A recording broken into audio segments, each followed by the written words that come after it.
তো কালকে কোয়েশ্চেন্সটা দিয়েছিলাম, তাহলে জেনেটিক্সের কোয়েশ্চেন্সগুলো ওগুলো প্র্যাকটিস করবে। ঠিক আছে, কোয়েশ্চেন্স ঠিকঠাক ছিল তো? সুমিত প্লাস তোমরা যারা আছো, দীপিকা, তোমরাই ক্লাস করো মেনলি। শোন, আচ্ছা, এর পরের দিন তোমাদের যেটা এক্সাম নেব, মানে সামনের সানডেতে যে কোয়েশ্চেন্স তোমাদেরকে প্রোভাইড করব, আজকে পড়াবো সেটা তোমরা বলছিলে। সুতরাং সিনড্রোম এবং তার সঙ্গে সঙ্গে সেক্স ডিটারমিনেশান। ঠিক আছে, মানে এই যে নোটসটা আছে, এটা হলো একটু আমি তোমাদেরকে দেখাই। তাহলে দেখো, এটা একদম জেনেটিক্সের 5 নাম্বার নোটসটা। হ্যাঁ, তো 5 নাম্বার নোটসে আমার সিনড্রোমটা পড়াতে বাকি ছিল, তো সেই জন্য প্রথমে আগে সিনড্রোমটা আমরা পড়ে ফেলবো। তো জেনেটিক্সে তাহলে তোমাদের মানে জেনেটিক্সে যে 5টা যে আমি তোমাদের নোটস দিয়েছি এগুলো ভালো করে করবে, এবং তার সঙ্গে সঙ্গে যে কোয়েশ্চেন্স যেগুলো দিয়েছি প্রথম দিনেই একদম টোটাল জেনেটিক্সের ওপরে কোয়েশ্চেন্স ছিল, 50টা কোয়েশ্চেন্স ছিল ক্লাসিক্যাল জেনেটিক্সে।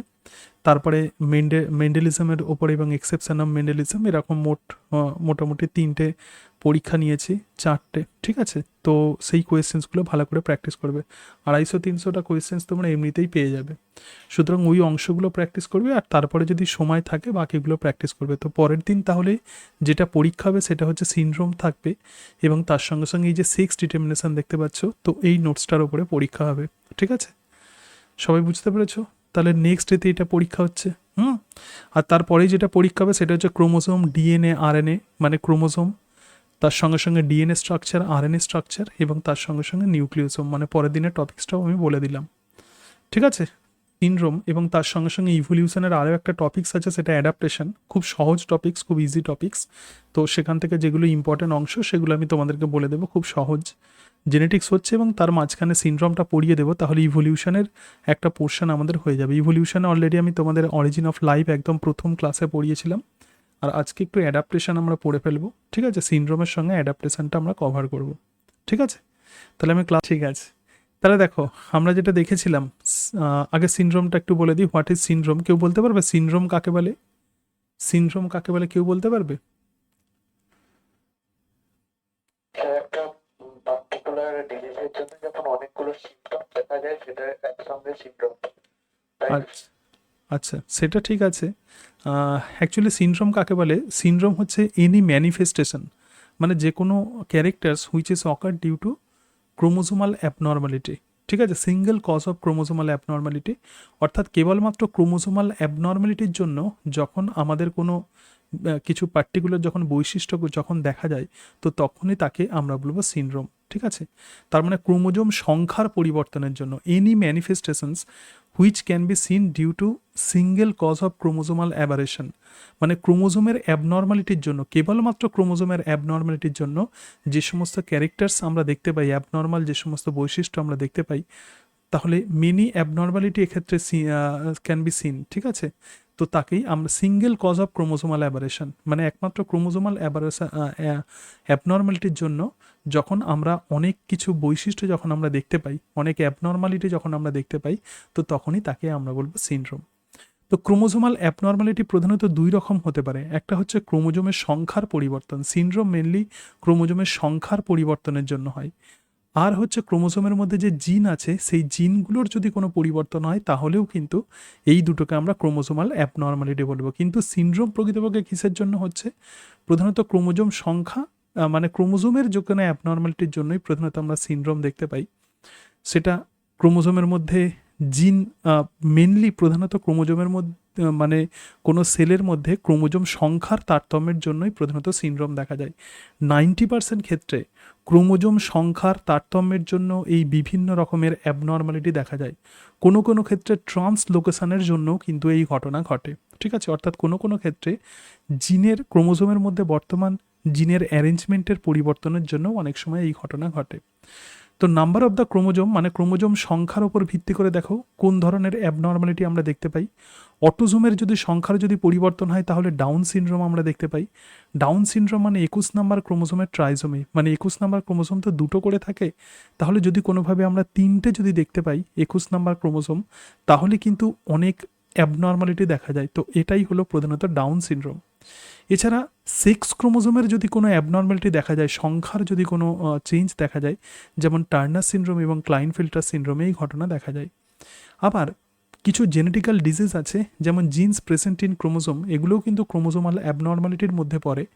তাহলে অটোজোমাল কিছু ডিজিজ আছে যেমন phenylketonuria, alkaptonuria, sickle cell anaemia, albinism, এগুলো সব হলো অটোজোমাল ডিজিজ।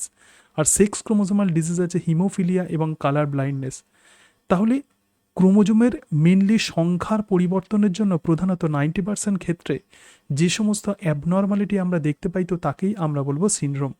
আবার কখনো কখনো বিভিন্ন রকম ক্রোমোজোমের অনেক সময় ট্রান্সলোকেশনের জন্য এরকম সিনড্রোম দেখা যায়।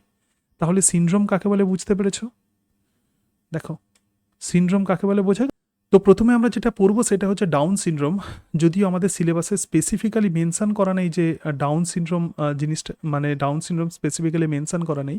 আমাদের সিলেবাসে মেনলি দেওয়া আছে যে টার্নার সিনড্রোম এবং ক্লাইনফেল্টার সিনড্রোম, তবুও কিন্তু আমাদেরকে ডাউন সিনড্রোম সম্পর্কে পড়তে হবে।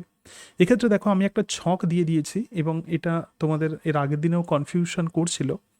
তো এক্ষেত্রে দেখো নর্মাল কোনো সেল, সেক্ষেত্রে ক্রোমোজোম কিন্তু সবসময় ডিপ্লয়েড সেটে থাকে।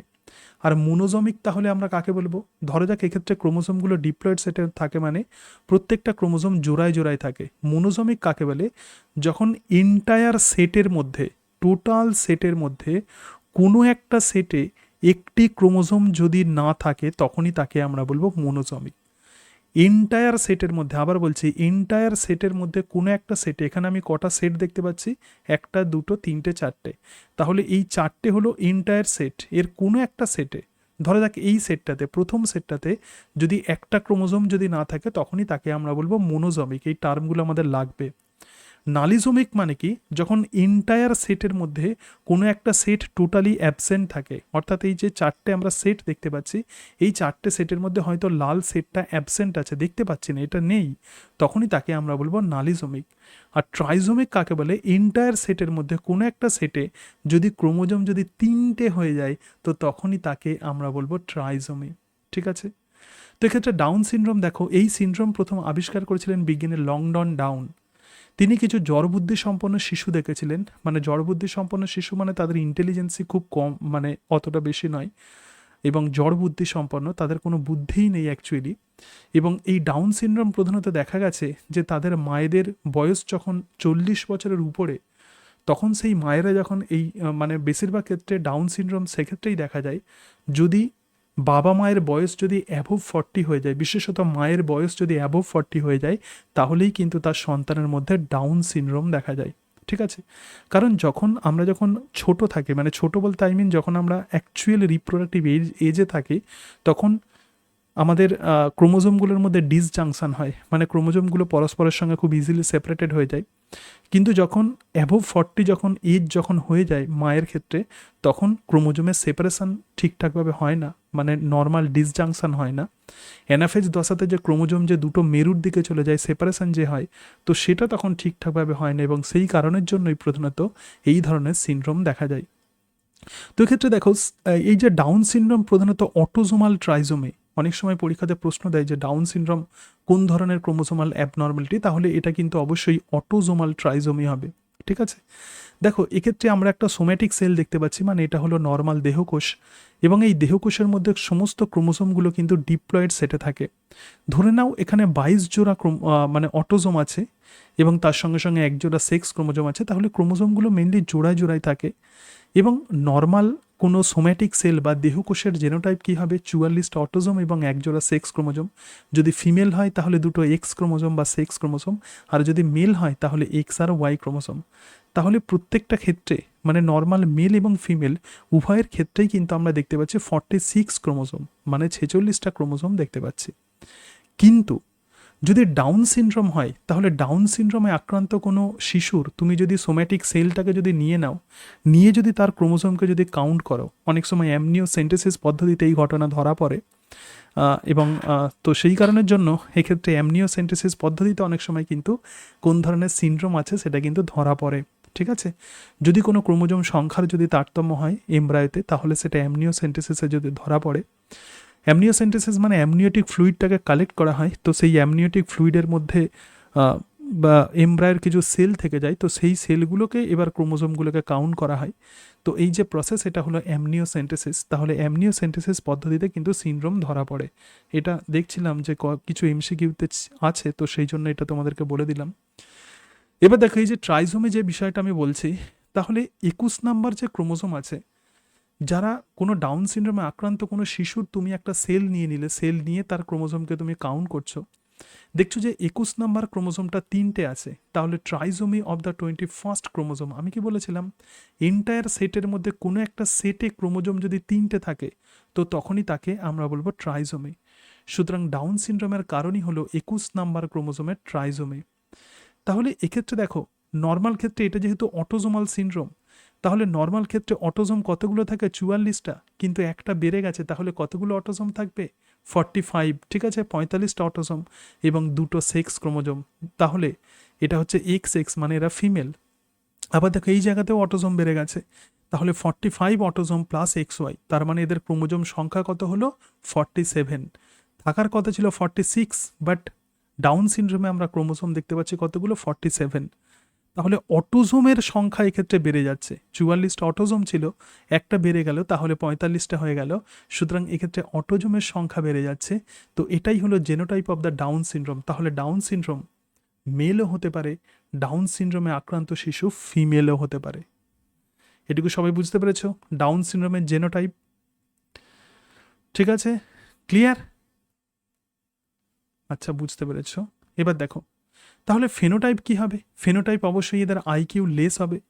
Round face called the moon face, মানে এদের মুখ অনেক গোলাকার হয়। তুমি দেখেই বুঝতে পারবে যে মুখের যে শেপ যেটা, সেটা ঠিকঠাক নেই। মুন ফেসড শিশু হয়। লিপস অলওয়েজ ওপেন, এদের ঠোঁট সবসময় ফাঁকা থাকে। মানে আমরা যেমন ঠোঁট যেমন বুঝে থাকি, এদের ঠোঁট খোলা থাকে। এবং tongue come out through the mouth, মুখ দিয়ে সবসময় জিভ বেরিয়ে থাকে। এবং জিভ যেহেতু বেরিয়ে থাকে, সেই জন্য সবসময় এদের মুখ দিয়ে লালা নির্গত হয়। Fold in the upper eyelid, অর্থাৎ চোখের ওপরে একটা এক্সট্রা ফোল্ড দেখা যায়। চোখের পাতার উপরে একটা এক্সট্রা ফোল্ড দেখা যায়, তো তাকে বলে এপিলেপটিক সিজার। এটা কিন্তু ডাউন সিনড্রোমের ক্যারেক্টারিস্টিক ফিচার্স। এবং সিমিয়ান রিজ ইন হ্যান্ড, মানে হাতের তালুকে তুমি যদি দেখো, সেখানে খাঁজ খাঁজ খাঁজ খাঁজ দেখা যাবে। ঠিক আছে, নর্মালি আমাদের খাঁজ থাকে, কিন্তু সেই সিমিয়ান রিজ মানে আরও অনেক ডিপ খাঁজ এক্ষেত্রে আমরা হাতেতে আমরা দেখতে পাবো। তাহলে এরকম যে সমস্ত ক্যারেক্টারিস্টিক ফিচার্স যে সমস্ত শিশুতে দেখা যায়, তো তারাই প্রধানত এই ডাউন সিনড্রোমে আক্রান্ত হয়। এগুলো হলো ডাউন সিনড্রোমে আক্রান্ত শিশুর ফেনোটাইপ। এরপরে দেখো another example of the trisomy, মানে ক্রোমোজোম সংখ্যার আরও কিছু পরিবর্তন এক্ষেত্রে দেখে নাও। 21 নম্বর ক্রোমোজোমের যদি ট্রাইজোমি হয় তাহলে ডাউন সিনড্রোম। 13 নম্বর ক্রোমোজোমের যদি ট্রাইজোমি হয় তাহলে পাতাও সিনড্রোম। তাহলে এক্ষেত্রে আমরা যে সিনড্রোম দেখতে পাবো সেটা হলো পাতাও সিনড্রোম। এক্ষেত্রে প্রধানত মোস্ট প্রবাবলি নার্ভাস সিস্টেম এক্ষেত্রে নষ্ট হয়ে যায়। এবং এক্ষেত্রে আমরা দেখতে পাচ্ছি যে এডওয়ার্ড সিনড্রোম 18 নম্বর ক্রোমোজোমের প্রধানত ট্রাইজোমি, তো এটা হলো এডওয়ার্ড সিনড্রোম। এডওয়ার্ড সিনড্রোমে কি হয়? ঠোঁটটা কাটা থাকে, ঠিক আছে, মানে ঠোঁট এক্ষেত্রে কাটা থাকে, ঠোঁটের যে অংশটা এটা হচ্ছে কাটা থাকে। ক্লেফট ইন লিপস, এটাই হলো এডওয়ার্ড সিনড্রোমের ক্যারেক্টারিস্টিক ফিচার্স। তাহলে এডওয়ার্ড মানে হলো 18 নম্বর ক্রোমোজোমের যদি ট্রাইজোমি হয় এডওয়ার্ড সিনড্রোম। কি করে মনে রাখবে? ই মানে 18, পিএ পাতাও মানে হচ্ছে 13 নম্বর ক্রোমোজোম, আর ডাউন সিনড্রোম তো আমরা মনে থাকবেই আমাদের 21 নম্বর ক্রোমোজোমের ট্রাইজোমি। এরপরে দেখো ডাউন সিনড্রোম কিভাবে তৈরি হয়। দেখো ডাউন সিনড্রোম প্রধানত মা এবং বাবা দুজনেরই কিন্তু নন ডিসজাংশনের জন্য তৈরি হয়। হোয়াট ইজ নন ডিসজাংশন আর হোয়াট ইজ ডিসজাংশন? দেখো যখন গ্যামেট যখন তৈরি হয়, তো গ্যামেট যখন তৈরি হয় তখন এক্ষেত্রে আমি 3 জোড়া আমি ক্রোমোজোম এঁকেছি, এটা এক জোড়া, এটা এক জোড়া, এটা এক জোড়া। যখন গ্যামেট তৈরি হয়, তো নর্মাল গ্যামেটের মধ্যে এক্ষেত্রে দেখো নর্মাল গ্যামেটের মধ্যে আগে ডিসজাংশনটা দেখে নাও। ধরে নাও এটা হলো মাদার আর এটা হচ্ছে ফাদার। তো মাদারের ক্ষেত্রেও এক্ষেত্রে আমি দেখতে পাচ্ছি যে 3 জোড়া ক্রোমোসোম আছে, অ্যাকচুয়ালি 23 পেয়ার্স, কিন্তু অতগুলো তো আঁকা যায় না, সেই জন্য আমি 3 জোড়া এঁকেছি। আর এক্ষেত্রে আমরা দেখতে পাচ্ছি যে ফাদার, তাহলে এক্ষেত্রেও আমরা দেখতে পাচ্ছি 3 জোড়া। তাহলে যখন গ্যামেট যখন তৈরি হবে, ফাদার ক্ষেত্রে স্পার্ম তৈরি হবে, সেই জন্য এরকমভাবে আঁকা আছে স্পার্ম, ঠিক আছে। এবার ডিসজাংশন হচ্ছে মানে প্রত্যেকটা ক্রোমোজোম কিন্তু গ্যামেটের মধ্যে সেপারেটেড হবে। দেখো এটা সেপারেটেড হয়েছে রেড, এটা সেপারেটেড হয়েছে, আবার এটাও কিন্তু সেপারেটেড হয়েছে, ঠিক আছে। আবার ফের দেখো এইদিকে, তাহলে এক্ষেত্রে যে 3 জোড়া আছে মানে 6টি আছে, এই গ্যামেটে 3টে ঢুকেছে আর এই গ্যামেটে 3টে ঢুকেছে। তাহলে বাবার ক্ষেত্রে আমরা দেখতে পাচ্ছি যে নর্মাল ক্রোমোজোমের ডিসজাংশন হয়েছে। কিন্তু মায়ের ক্ষেত্রে কি ঘটনা ঘটছে দেখো, মায়ের ক্ষেত্রে প্রথম যে ক্রোমোজোম আছে এটার ডিসজাংশন হয়েছে, এটা এইদিকে গেছে, এটা এইদিকে গেছে, এরা ওভাম তৈরি করছে। কিন্তু 21 নাম্বার ক্রোমোজোম এরা সেপারেটেড হওয়ার বদলে একটা ওভামে দুটো ঢুকে গেছে এবং আরও একটা ওভামে একটাও ঢোকেনি। ঠিক আছে, তার মানে এই জায়গাটা ব্ল্যাঙ্ক আছে, ওই জন্য কেটে দিয়েছে এখানে। ঠিক আছে, তাহলে এই জায়গাটা ব্ল্যাঙ্ক আছে। এবং তার সঙ্গে সঙ্গে দেখো আচ্ছা, এবং এক্ষেত্রে দেখো যেহেতু মাদার আছে, আচ্ছা এটা এক্স এক্স আছে, সরি এটা হচ্ছে এক্স ক্রোমোসোম, তাহলে এক্ষেত্রে দেখো দুটো ক্রোমোসোম এক্ষেত্রে আমরা দেখতে পাচ্ছি, এই যে 21 নাম্বার ক্রোমোসোম এই ওভামের মধ্যে দুটো ঢুকে গেছে, আবার এই ওভামের মধ্যে একটাও নেই, আর এটা সেক্স ক্রোমোসোমকে ডিনোট করা হয়েছে, তাহলে এটা এক্স ক্রোমোসোম। ঠিক আছে, তাহলে এটাই হচ্ছে নন ডিসজাংশন। সুতরাং নন ডিসজাংশনের জন্য একটা ওভামের মধ্যে দুটো কিন্তু 21 নাম্বার ক্রোমোজোম ঢুকে গেছে। এরপরে যখন ফার্টিলাইজেশন হবে তখন কি হবে দেখো, নর্মাল স্পাম যখন এই অ্যাবনর্মাল ওভামকে ফার্টিলাইজ করছে তখন কি হবে, তখন এই জায়গাতে আমরা দেখতে পাবো এই যে দুটো যে অটোজোম আছে, মানে দুটো যে 21 নাম্বার ক্রোমোজোম আছে, তাহলে যখন জাইগোট তৈরি হবে তখন ফাদারের থেকেও তো সে একটা 21 নাম্বার ক্রোমোজোম পাচ্ছে, তাহলে এই 21 নাম্বার ক্রোমোজোমটা তখন 3টে হয়ে যাচ্ছে, মানে 21st ক্রোমোজোম তখন ট্রাইজোমি হয়ে যাচ্ছে। ঠিক আছে, তো 21st নাম্বার ক্রোমোজোম তখন ট্রাইজোমি হয়ে যাচ্ছে, এবং এখান থেকে যে জাইগোট তৈরি হবে সেই জাইগোট থেকে যে শিশু জন্ম নেবে, তো সেটাই কিন্তু ডাউন সিনড্রোম দেখাবে। তাহলে এক্ষেত্রে আমরা দেখতে পাচ্ছি যে এটাই হলো প্রধানত ডাউন সিনড্রোম, এবং কিভাবে ডাউন সিনড্রোমের উৎপত্তি ঘটে। দেখো, syndrome is related to abnormality in the number of chromosome, যেটা তোমাদেরকে বলছিলাম। সিনড্রোম প্রধানত ক্রোমোজোম সংখ্যার অ্যাবনর্মালিটির জন্যই নির্ভর করে। 90% ক্ষেত্রে এই ঘটনা ঘটে, কোনো ক্ষেত্রে আবার ট্রান্সলোকেশনের জন্য হয়, কিন্তু সেটা নেগলিজেবল। ম্যাক্সিমাম ক্ষেত্রে কিন্তু ক্রোমোজোমের সংখ্যার পরিবর্তনের জন্য আমরা যে অ্যাবনর্মালিটি দেখতে পাই, তো তাকেই আমরা বলবো সিনড্রোম। সবাই বুঝতে পেরেছো ডাউন সিনড্রোম। এরপরে আমরা যেটা দেখবো আমাদের সিলেবাসে মেনলি যেটা মেনশন করা আছে সেটা হলো টার্নার সিনড্রোম এবং ক্লাইনফেল্টার সিনড্রোম। সেই জন্য খুব ডিটেলসে আমরা পড়বো টার্নার সিনড্রোম, ক্লাইনফেল্টার সিনড্রোম। তো টার্নার সিনড্রোম এবং ক্লাইনফেল্টার সিনড্রোম আগে দেখে নাও। তো টার্নার মানে ফিমেল, এটা মাথায় রাখবে, এবং ক্লাইনফেল্টার মানে হলো মেল। ঠিক আছে, একটু দেখে নাও।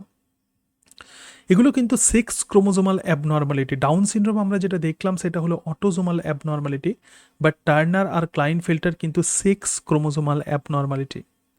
নর্মালি আমরা প্রধানত ফিমেলের নর্মাল জেনোটাইপ কী হবে, 44টা অটোজোম প্লাস একজোড়া সেক্স ক্রোমোজোম নর্মাল সোম্যাটিক সেলে।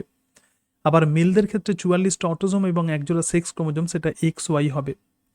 কিন্তু যদি কোনোভাবে এক্স ক্রোমোজোম যদি না থাকে, অর্থাৎ 44টা অটোজোম প্লাস X0 যদি হয়, তখন তাকে আমরা বলবো টার্নার ফিমেল। ঠিক আছে, তো তখন তাকে আমরা কি বলবো, টার্নার ফিমেল। তাহলে এটা সেক্স ক্রোমোজোমাল কি হচ্ছে বলো, মোনোজমি না ট্রাইজমি না কি বলো, নালিজমি? তাহলে এটা এক্স ক্রোমোজোমাল বলতে পারবে? মনোযোগ। ইয়েস, এক্স ক্রোমোজোমাল মোনোজমির জন্যই টার্নার সিনড্রোম দেখা যায়, পরীক্ষাতে প্রচুর আসে। ঠিক আছে, তাহলে 44-এ প্লাস হচ্ছে X0, এক্ষেত্রে আমরা দেখতে পাচ্ছি যে টার্নার ফিমেল, অর্থাৎ একটা এক্স ক্রোমোজোম নেই, কিভাবে হচ্ছে আমরা দেখব। এবং 44-এ প্লাস XY যদি হয়, তাহলে আমরা দেখব যে ক্লাইনফেল্টার মেল। তাহলে দেখো, ওয়াই ক্রোমোজোম যদি প্রেজেন্ট থাকে তাহলে মেল হবে, আর ওয়াই ক্রোমোজোম যদি অ্যাবসেন্ট থাকে সেটা ফিমেল হবে। এটা হচ্ছে রুলস হিউম্যান সেক্স ডিটারমিনেশনের। সুতরাং এই জায়গাতে আমরা দেখছি যে X0 মানে টার্নার ফিমেল, আর XXY মানে হলো ক্লাইনফেল্টার মেল। এটা হলো জেনোটাইপ। এই দুটো জেনোটাইপের উপর ফোকাস করে আমরা টার্নার আর ক্লাইনফেল্টার সিনড্রোম পড়ব। ঠিক আছে, তাহলে টার্নার সিনড্রোম বলো মেল না ফিমেল? টার্নার সিনড্রোম অবশ্যই ফিমেল। হেনরি টার্নার 1938 সালে experimented on the young lady of the age between 18 থেকে 23 ইয়ার্স। 18 থেকে 23 বছর বয়সী এই ইয়ং লেডিদের ওপর তিনি পরীক্ষা করেছিলেন। দে হ্যাভ নো ব্রেস্টের ডেভেলপমেন্ট, তাদের কোনো ব্রেস্ট ডেভেলপমেন্ট ছিল না, হয়নি, সেই জন্য একে বলা হয় শিল্ড চেস্ট। ঠিক আছে, শিল্ড চেস্ট মানে ফ্ল্যাট চেস্ট তাদের ছিল, এবং কোনো রকম মেনস্ট্রুয়েশন হয়নি। এই সময়ে ব্রেস্টের ডেভেলপমেন্ট এবং মেনস্ট্রুয়েশন হয়ে যাওয়ার কথা, বাট এই সমস্ত মানে বালিকাদের ক্ষেত্রে আমরা বা গার্লসের ক্ষেত্রে আমরা দেখতে পাচ্ছি যে এই দুটো ইম্পর্টেন্ট ফিচার্স তাদের আমরা দেখতে পাচ্ছি না। এবং তখনই এই সময় থেকেই কিন্তু তার নাম অনুসারে এই সিনড্রোমকে বলা হয় টার্নার সিনড্রোম। হেনরি টার্নার প্রথম এটাকে নোটিস করেছিলেন। ঠিক আছে, এইবার দেখো এই জায়গাতে দাঁড়াও 1 মিনিট, এখানটা একটু দেখে নিই। হ্যাঁ, তাহলে এখানে যেটা আসছে সেটাই হলো টার্নার সিনড্রোম। ঠিক ঠিক আছে? একটু দেখে নাও টার্নার সিনড্রোমের একটু ইতিহাসটা একটু বলে দিই। Henry Turner observe the some female with no menstruation. দেখো এখান থেকে পরপর কীরকমভাবে পরপর কেমনভাবে ক্যারেক্টার্সগুলোকে অ্যানালাইসিস করছেন সায়েন্টিস্টরা, একটু দেখে নাও। 1938 সালে হেনরি টার্নার এলেন। তিনি প্রথম কি দেখলেন, কিছু ফিমেলের মধ্যে কোনো মেনস্ট্রুয়েশন হচ্ছে না এবং শিল্ড চেস্ট দেখা যাচ্ছে। তখন তার নাম অনুসারে একে বলা হয় টার্নার সিনড্রোম। এবং 1944 সালে আরও দুজন বিজ্ঞানী উইলকিন্স এবং ফ্লেস্কম্যান described the streak gonad devoid of the ovarian follicle in such female. এরা তো ফিমেল, তাহলে নিশ্চয়ই এদের মধ্যে ওভারির ডেভেলপমেন্ট ঘটবে। কিন্তু সেই ওভারির মধ্যে যেখানে ফলিকল থাকার কথা, প্রত্যেক মাসে যে ফলিকল ম্যাচিওর হয়ে গ্রাফিয়ান ফলিকলে পরিণত হয়, তো সেই ফলিকল এদের ওভারিতে আমরা দেখতে পাই না। তাহলে এক্ষেত্রে যে ওভারি যেটা থাকবে সেটা হচ্ছে স্ট্রিক গোনাড, জাস্ট একটা গোনাড, একটা স্ট্রিক, মানে একটা ছোট্ট একটা স্ট্রাকচার আমরা দেখতে পাবো। তো একেই আমরা বলবো স্ট্রিক গোনাড, তার মধ্যে কোনো ফলিকল থাকবে না। তাহলে এটা হচ্ছে একটা ক্যারেক্টার টার্নার সিনড্রোমের। 1954 সালে তার 10 বছর পরে পোলানি এবং Wilkins demonstrated that most of such female are chromatin negative. তাহলে দেখো এই সমস্ত ফিমেলদের ক্ষেত্রে প্রধানত আমরা জানি যে একটি বার বডি থাকে। বার বডির সংখ্যা হলো প্রধানত দুটো এক্স ক্রোমোসোম থাকে জেনারেলি ফিমেলদের মধ্যে। তো ডোজেজ কম্পেনসেশন করার জন্য প্রত্যেকটা ফিমেলের মধ্যে একটা এক্স ক্রোমোসোম নিষ্ক্রিয় অবস্থায় থাকে। তো সেই ইনঅ্যাক্টিভ যে এক্স ক্রোমোসোম তাকেই আমরা বলবো ক্রোমাটিন বডি, বা তাকেই বলা হয় বার বডি। বিজ্ঞানে মুরে বার প্রথম এটাকে দেখিয়েছিলেন, আবিষ্কার করেছিলেন। এবং বার বডির যে সংখ্যা সেটা নির্ভর করে লিওন হাইপোথেসিস অনুযায়ী। লিওন বলছেন যে নাম্বার অফ বার বডির সমান নাম্বার অফ এক্স ক্রোমোসোম -1। তো এক্ষেত্রে আমরা যেটা যেহেতু দেখতে পাচ্ছি এক্ষেত্রে X0 মানে ক্রোমোসোম, যেহেতু এক্স ক্রোমোসোম কেবলমাত্র একটি আছে, তাহলে এই টার্নার সিনড্রোমে কোনো রকম Barr body or sex chromatin body আমরা দেখতে পাই না। এটা প্রথম দেখেছিলেন বিজ্ঞানী পোলানি এবং উইলকিন্স। 1956 সালে বিজ্ঞানী ফর্ড বলছেন describe the X0 karyotype in such female. তাহলে X0 ক্যারিওটাইপকে কে আবিষ্কার করেছিলেন? বিজ্ঞানী ফর্ড। তো এখান থেকে আমরা দেখতে পাচ্ছি যে টার্নার সিনড্রোমে আক্রান্ত যে সমস্ত ইয়ং লেডি বা যে সমস্ত মহিলা, তাদের ক্ষেত্রে মেনস্ট্রুয়েশন হবে না, সিল্ক লাইক চেস্ট দেখা যাবে এবং স্ট্রিক গোনাড দেখা যাবে এবং সেক্স ক্রোমাটিন নেগেটিভ দেখা যাবে। এই চারটে অংশ মনে রাখলেই অনেকটাই তোমার টার্নার সিনড্রোমের ফেনোটাইপ তুমি মনে রাখতে পারবে। ঠিক আছে, এইবার দেখো এছাড়া আরও ক্যারেক্টার্স আমরা দেখব। তাহলে Turner syndrome is a X chromosomal monosomic. This is very very important. X ক্রোমোজোমের মোনোজমির জন্যই এটা হয়। মোনোজমি মানে কি বলেছিলাম, এন্টায়ার সেটের মধ্যে যদি একটা সেটে কোনো একটা ক্রোমোজোম যদি অ্যাবসেন্ট থাকে, সুতরাং 44A + X0, দেখো দুটো এক্স ক্রোমোজোমের মধ্যে একটা এক্স ক্রোমোজোম অ্যাবসেন্ট আছে। দিস অ্যানিউপ্লয়েড ফিমেল, অ্যানিউপ্লয়েড মানে কি, এন্টায়ার সেটের মধ্যে যখন কোনো একটা সেটের মধ্যে পরিবর্তন হয় তখনই তাকে আমরা বলবো অ্যানিউপ্লয়েডি। তাহলে এই অ্যানিউপ্লয়েড ফিমেলের মধ্যে 45টা ক্রোমোসোম থাকে, অবভিয়াসলি 44টা অটোজোম প্লাস এক্স, একটা এক্স ক্রোমোসোম, জিনোমিক কমপ্লিমেন্ট। তাহলে 45X জিনোমিক কম্পোনেন্ট মানেই কিন্তু এরা টার্নার ফিমেল। ঠিক আছে, indicating that they have a total 45 chromosome, 20 pairs autosome এবং একটি sex chromosome, in contrast to normal 46 chromosome. This chromosome anomaly মানে কি, এই যে ক্রোমোজোমের এই যে মানে ক্রোমোজোমের এই যে অ্যাবনর্মালিটি, অ্যানোম্যালি মানে অ্যাবনর্মালিটি। অনেক সময় অ্যানোম্যালি টেস্ট করা হয় শিশুদের প্রেগনেন্সি পিরিয়ডে যে কোনো অ্যাবনর্মালিটি আছে কি না। তো সেই জন্য বলছে এই chromosomal abnormality remains associated with abnormal phenotype. এই ক্রোমোজোমের অ্যাবনর্মালিটির জন্যই আমরা অ্যাবনর্মাল ফেনোটাইপ দেখতে পাই, having a set of special characteristics. Such abnormal female individuals are called as Turner syndrome. তো টার্নার সিনড্রোমে তাহলে কোন কোন অ্যাবনর্মাল ক্যারেক্টার্স আমরা দেখতে পাই? দেখতে পাওয়ার আগে আমাদেরকে কিন্তু জানতে হবে যে এর পার্সেন্টেজ কত, মানে কোন শিশু কীরকমভাবে টার্নার সিনড্রোম অরিজিন করার প্রবাবিলিটি কীরকম। দেখো, Turner syndrome individuals ochre with a frequency of 1 in every 10,000 female born. তাহলে 10,000টা যদি কন্যা সন্তান জন্মায় তো চান্স থাকে একজনের টার্নার ফিমেল হওয়ার। Up to 99% of all 45X embryo die before birth. ঠিক আছে, তাহলে 99% ক্ষেত্রে এরকম যদি কোনো এমব্রায়ো হয় টার্নার সিনড্রোম দিয়ে জেনোটাইপ যদি হয়, তারা জেনারেলি মারা যায়। কিন্তু বাই চান্স যদি এরকম হয় যে যদি ঘটে যে তাদের যদি জন্ম হয়, তাহলে 10,000 ফিমেল বর্ন, তাহলে 10,000 যে ফিমেল ন্যাচারালি, শুনে রাখো, 10,000টা যদি কন্যা সন্তান জন্মায়, এই 10,000-এর মধ্যে একটা টার্নার হতে পারে। এটুকু বুঝতে পেরেছো? তবে 99% ক্ষেত্রে এই ধরনের জেনোটাইপের মৃত্যু ঘটে। এবং সেই কারণের জন্য প্রধানত যদি ফার্টিলাইজেশনের ফলে যদি সমস্ত জাইগোট যদি কোনোভাবে এমব্রায়ো হতো, তাহলে পপুলেশন অনেক বেড়ে যেত। ম্যাক্সিমাম ক্ষেত্রে আমরা বুঝতেই পারি না যে আমরা মানে প্রেগনেন্ট হয়েছি এবং আমাদের মিসক্যারেজ হয়ে গেছে, এটা অনেক সময় আমরা বুঝতেই পারি না। সুতরাং এরকম যদি কোনো ঘটনা হয়, একদম আর্লি পিরিয়ডে প্রধানত এমব্রায়োরা মারা যায়, সেটা ডিসচার্জ হয়ে যায় থ্রু মেনস্ট্রুয়াল ফ্লো দিয়ে সেই ওভাম বা জাইগোট। কিন্তু যদি কোনোভাবে 10,000টা নর্মাল যদি কন্যা জন্মায়, তো তার মধ্যে স্ট্যাটিস্টিক্যালি দেখা গেছে একজন টার্নার হতে পারে। ঠিক আছে, এটা অনেক সময় পরীক্ষাতে আসে। এক্সটার্নাল জেনিটালিয়া আর ফিমেল টাইপ, তাহলে এই যে মেয়েরা যারা জন্মালো তাদের যে এক্সটার্নাল যে জেনিটালিয়া অর্থাৎ ভ্যাজাইনা প্লাস অন্যান্য যে স্ট্রাকচার, বাইরে থেকে যে সেক্স অর্গানগুলোকে আমরা দেখতে পাই সেগুলো মেয়েদের মতোই। স্মল ইউটেরাস, তাদের যে জরায়ু কিন্তু ছোট্ট হবে এবং অ্যাডাল্টের ক্ষেত্রে কোনো ওভারি দেখা যায় না বা স্ট্রিক গোনাড দেখা যাবে। দেখো, streaks of the tissue, section of the remnants over the ovary show only fibrous streaks of the tissues, যেটা একজন সায়েন্টিস্ট দেখেছিলেন। They have the shield shaped chest, তাদের চেস্ট কিন্তু shield shaped with widely separated nipples, nipples অনেক দূরে দূরে থাকে এবং ব্রেস্টের ডেভেলপমেন্ট ঠিকঠাক হয় না। দে আর স্টেরাইল, তারা কিন্তু বন্ধা হয়। Sex chromatin negative, that is no Barr body. দেখো, আমি যেগুলো হাইলাইট করেছি এগুলো পড়বে যখন ক্যারেক্টার্স পড়ছো, দ্রুত রিভিশন। 10,000 ফিমেলের মধ্যে একজন টার্নার হবে, ফিমেল টাইপ, কোনো রকম ওভারি থাকবে না, সিল শেপেড চেস্ট এবং স্টেরাইল এবং নো বারবাডি। নাম্বার অফ বারবাডি মানে নাম্বার অফ এক্স ক্রোমোজোম -1, এটাই হচ্ছে লিওন হাইপোথেসিস। তাহলে যেহেতু একটা এক্স ক্রোমোজোম থাকে, সুতরাং বারবাডির সংখ্যা এক্ষেত্রে 0 হবে। Shorter than average and web like neck, ঠিক আছে, তাহলে নর্মাল যে সমস্ত মহিলাদের তুলনায় এরা অনেক ছোট হবে এবং ওয়েব লাইক নেক মানে নেকের চামড়া অনেকটা ওয়েব লাইক হবে। ঠিক আছে, অ্যামেনোরিক, কোনো রকম মেনস্ট্রুয়েশন হবে না। Deformed ear, fish like mouth with height attached palate, hearing loss, অনেক সময় শুনতে পায় না। Immature internal sex organ, internal যে সেক্স অর্গান আছে অর্থাৎ ইউটেরাস প্লাস অন্যান্য ফ্যালোপিয়ান টিউব, এগুলো ইম্যাচিওর হয়।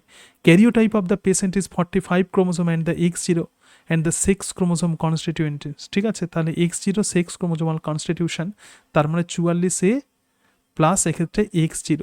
ঠিক আছে, 44টা অটোজোম প্লাস একটা সেক্স ক্রোমোজোম নিয়ে 45টা chromosome. Sometimes mosaic Turner develop the normal gonad and become fertile. আরও এক রকমের টার্নারের ক্ষেত্রে দেখা গেছে, সেটা হলো মোজাইক টার্নার। তার উৎপত্তি কিভাবে হয় এখনও সেরকমভাবে আমরা জানি না সেটা কিভাবে উৎপত্তি হয়, কিন্তু তার মধ্যে জেনোটাইপ 44A প্লাস X0 হলেও কেন তার মধ্যে গোনাডের ডেভেলপমেন্ট ঘটে এবং সে কেন ফার্টাইল হয় সেটা এখনও ক্লিয়ার নয়, কিন্তু এদেরকে আমরা মোজাইক টার্নার বলবো। বাকি সমস্ত ক্যারেক্টার্সগুলো দেখা যায়, ঠিক আছে, বাকি সব ক্যারেক্টার্সগুলো টার্নারের মতোই দেখা যায়, কিন্তু তাদের গোনাড এর ডেভেলপমেন্ট ঘটে এবং তারা কিন্তু ফার্টাইল হয়। তো এদেরকে আমরা বলবো মোজাইক টার্নার। এবং মেন্টাল রিটার্ডেশন দেখা যায় উইথ লো IQ। তার মানে মেন্টাল রিটার্ডেশন মানে কি, মানসিক তারা জ্বর বুদ্ধি সম্পন্ন হয়। Colour blindness, diabetes mellitus and the congenital pyloric stenosis are higher in Turner female than the normal women.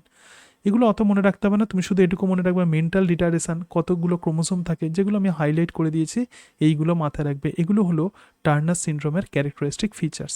ঠিক আছে, দেখো সবাই বুঝতে পেরেছো টার্নার সিনড্রোম। তাহলে টার্নার সিনড্রোম কিভাবে উৎপত্তি লাভ করে, আগে প্রথমে তোমাদের ছবি দেখিয়ে দিই। টার্নার সিনড্রোম কি করে উৎপত্তি লাভ করে দেখে নাও। প্রধানত ধরে নাও এক্ষেত্রে মাদার এবং ফাদার যাই হোক না কেন, তো তাদের নন ডিসজাংশনের জন্য কিন্তু টার্নার সিনড্রোম হতে পারে। তাহলে ফাদার এবং মাদার উভয়ের নন ডিসজাংশনের জন্যই কিন্তু টার্নার সিনড্রোমের উৎপত্তি হতে পারে এবং ক্লাইনফেল্টার সিনড্রোমের উৎপত্তি হতে পারে। এটুকু বুঝতে পারলে আমি যে কথাটা বললাম, কি বললাম ভালো করে শুনে নাও। পিতা এবং মাতা উভয়ের নন ডিসজাংশনের জন্য কিন্তু টার্নার আর ক্লাইনফেল্টার হতে পারে। তো প্রথমে আমরা যেটা দেখবো সেটা হলো পিতার নন ডিসজাংশন। দেখো, নর্মাল সে বাবা আছে, তাহলে তার ক্রোমোজোম কনস্টিটিউয়েন্সি হলো 44A প্লাস XY। তাহলে non disjunction of the sex chromosome, যখন গ্যামেটোজেনেসিস হবে তখন এই তো 2N থেকে তো NN হবে, হ্যাপ্লয়েড হবে। তো হ্যাপ্লয়েড গ্যামেটের মধ্যে যখন মিওসিসের মধ্যে যখন নন ডিসজাংশন হচ্ছে, তখন আমরা কি দেখতে পাচ্ছি, 22A প্লাস XY। দেখো, এই স্পার্মের মধ্যে দুটো সেক্স ক্রোমোজোমই ঢুকে গেছে। তাহলে অন্য স্পার্মের মধ্যে কি হবে, কোনো সেক্স ক্রোমোজোম নেই। তাহলে এটা হলো নর্মাল স্পার্ম, এটা হলো অ্যাবনর্মাল স্পার্ম, আর এটাও কিন্তু অ্যাবনর্মাল স্পার্ম হয়ে গেল। তো এই জায়গাতে তাহলে কি হবে, যখন নর্মাল যখন ওভাম যখন এটাকে ফার্টিলাইজ করবে, দেখো নর্মাল ওভাম মানে কি 22 + x, আবার এক্ষেত্রে নর্মাল ওভাম কি দেখতে পাচ্ছি 22 + x, তাহলে 22 + 22 তাহলে 44টা অটোজোম প্লাস XXY, সুতরাং এরা ক্লাইনফেল্টার মেল হবে।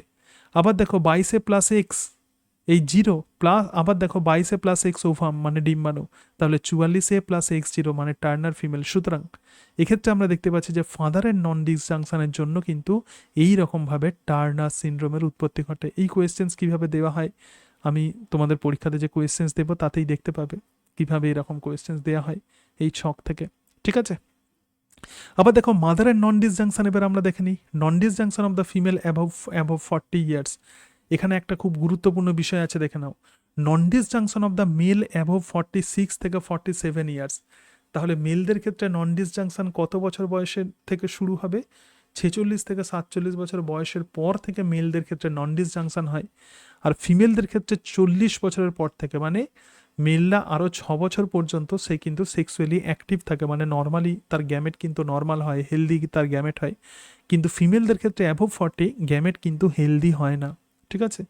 তাহলে ফিমেলদের ক্ষেত্রে যদি নন ডিসজাংশন হয় কি হবে, দেখো 44A + XX, যদি নন ডিসজাংশন হয় তাহলে একটা ওভামের মধ্যে দুটোই এক্স ক্রোমোজোম ঢুকে গেছে, তাহলে এটা অ্যাবনর্মাল ওভাম। আবার এদিকে একটা ওভামের মধ্যে কোনো রকম এক্স ক্রোমোজোম নেই। এবার যদি নর্মাল স্পাম যদি ফার্টিলাইজ করে তাহলে 22A + Y, অর্থাৎ 22A + Y ক্রোমোজোমযুক্ত স্পার্ম যখন এই ওভামকে যখন ফার্টিলাইজ করছে তখন কি হবে 44A + XXY, দেখো XXY। আবার এক্ষেত্রে আমরা দেখছি যে 44A + X0, তাহলে এটা ক্লাইনফেল্টার মেল আর এটা টার্নার ফিমেল। তো এরকমভাবে ফাদার এবং মাদার উভয়ের নন ডিসজাংশনের জন্যই কিন্তু টার্নার এবং ক্লাইনফেল্টার সিনড্রোমের উৎপত্তি ঘটে। দেখো most common chromosomal constitution of the Turner female is 44টা autosome and only 1 X chromosome, এবং সেই জন্য তাদেরকে 45X দিয়ে প্রধানত ডিনোট করা হয়। They have no Barr body, তাদের কিন্তু কোনো বার বডি থাকে না। And the X0 constitution arise by the following way: monosomy of the X chromosome. About 50% of the individual with Turner syndrome have monosomy of the X chromosome. Obviously, monosomy মানে কি একটাই X chromosome থাকবে, which means each cell in the individual has only one copy of X chromosome instead of 2 XX chromosome. ঠিক আছে? During the process in which the oocyte or the sperm are formed, one of the sex chromosome is sometimes lost by non-disjunction.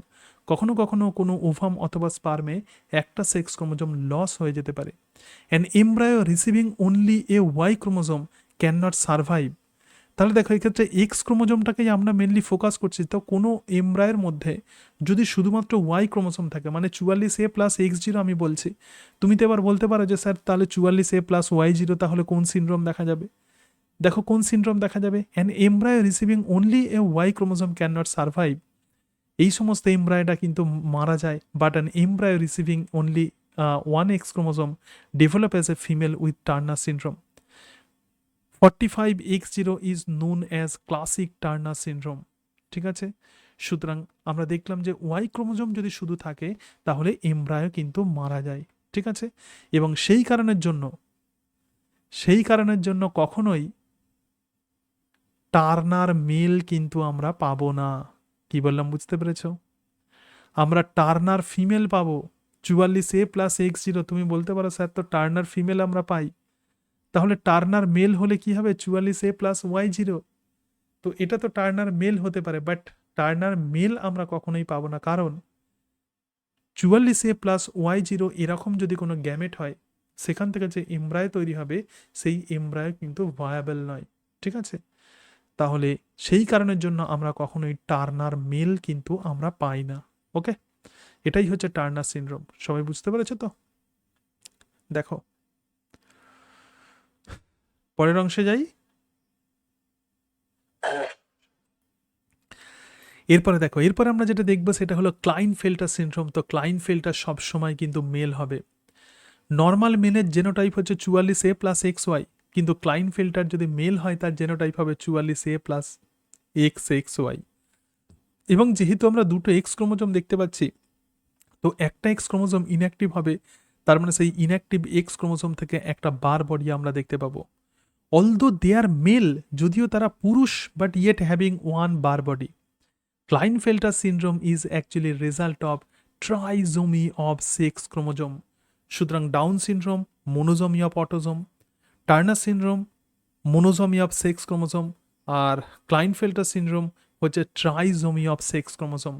তিনটে chromosome, এক্ষেত্রে দেখো sex chromosome এক্ষেত্রে দুটোর পরিবর্তে আমরা তিনটে দেখতে পাচ্ছি, তো এই কন্ডিশনকেই আমরা বলবো ট্রাইজোমি।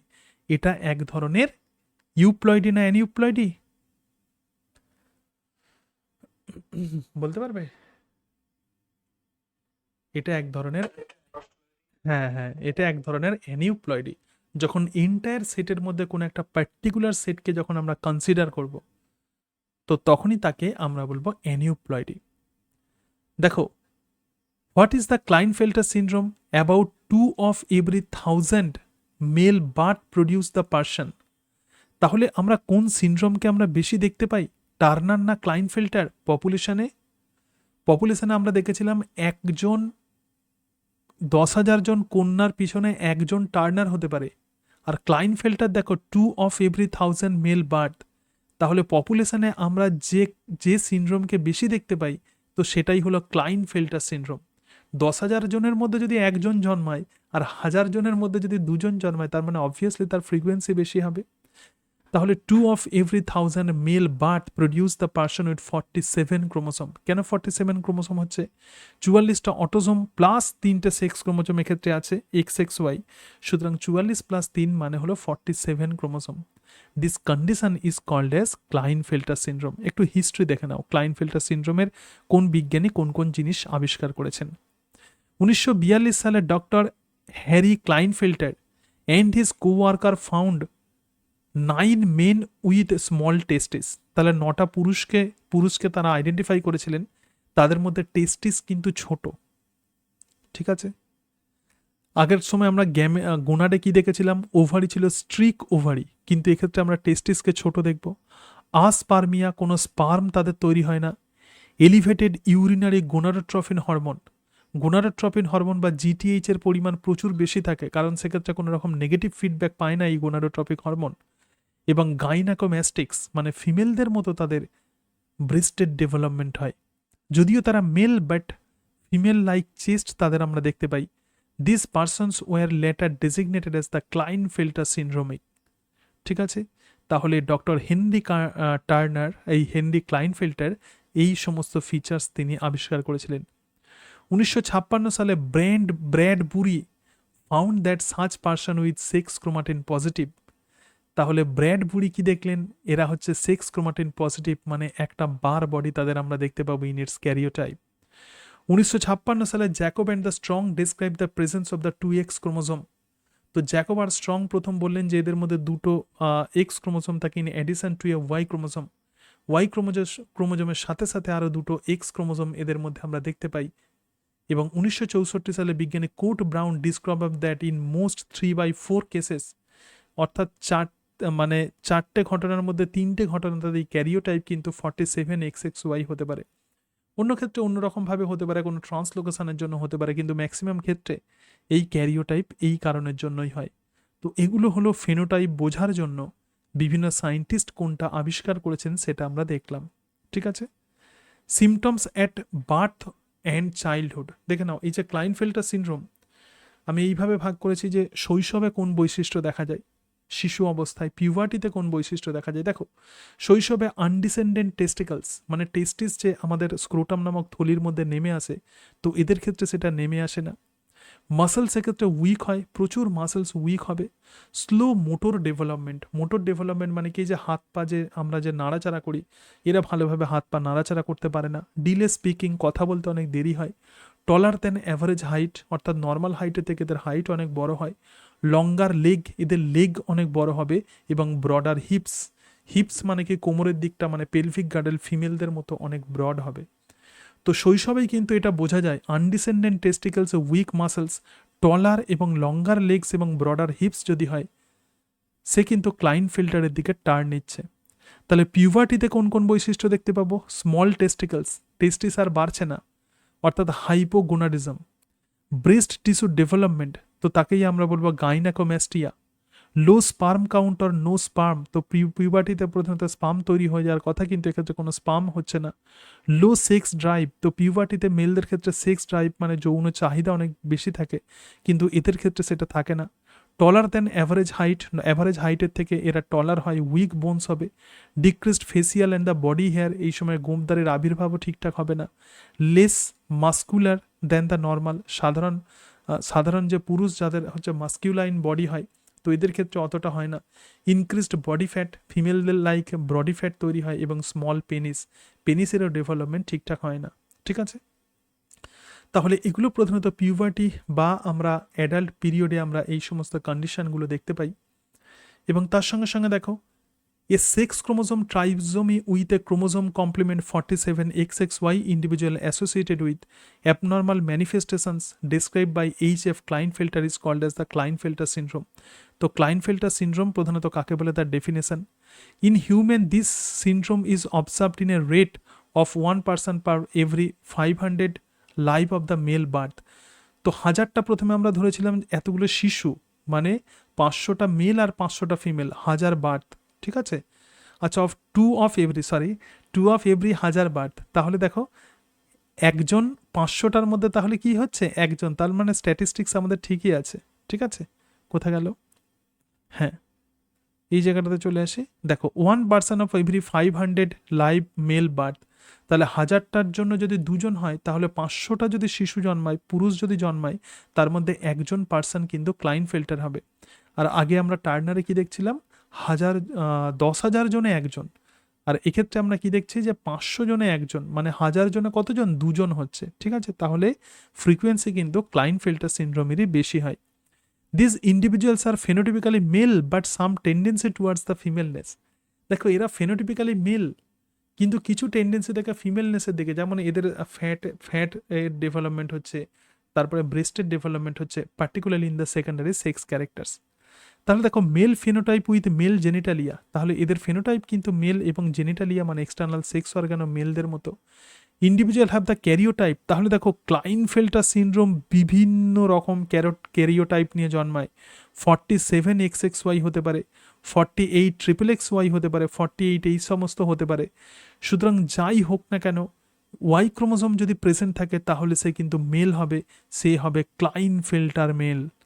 ঠিক আছে, অর্থাৎ এক্সট্রা যখনই এক্স ক্রোমোজোম থাকবে এবং ওয়াই ক্রোমোজোম থাকবে, মাথায় রাখবে মিনিমাম 2টো এক্স ক্রোমোজোম এবং একটা ওয়াই ক্রোমোজোম থাকলে ক্লাইনফেল্টার, এবং সেই মিনিমাম এবার বাড়তে পারে।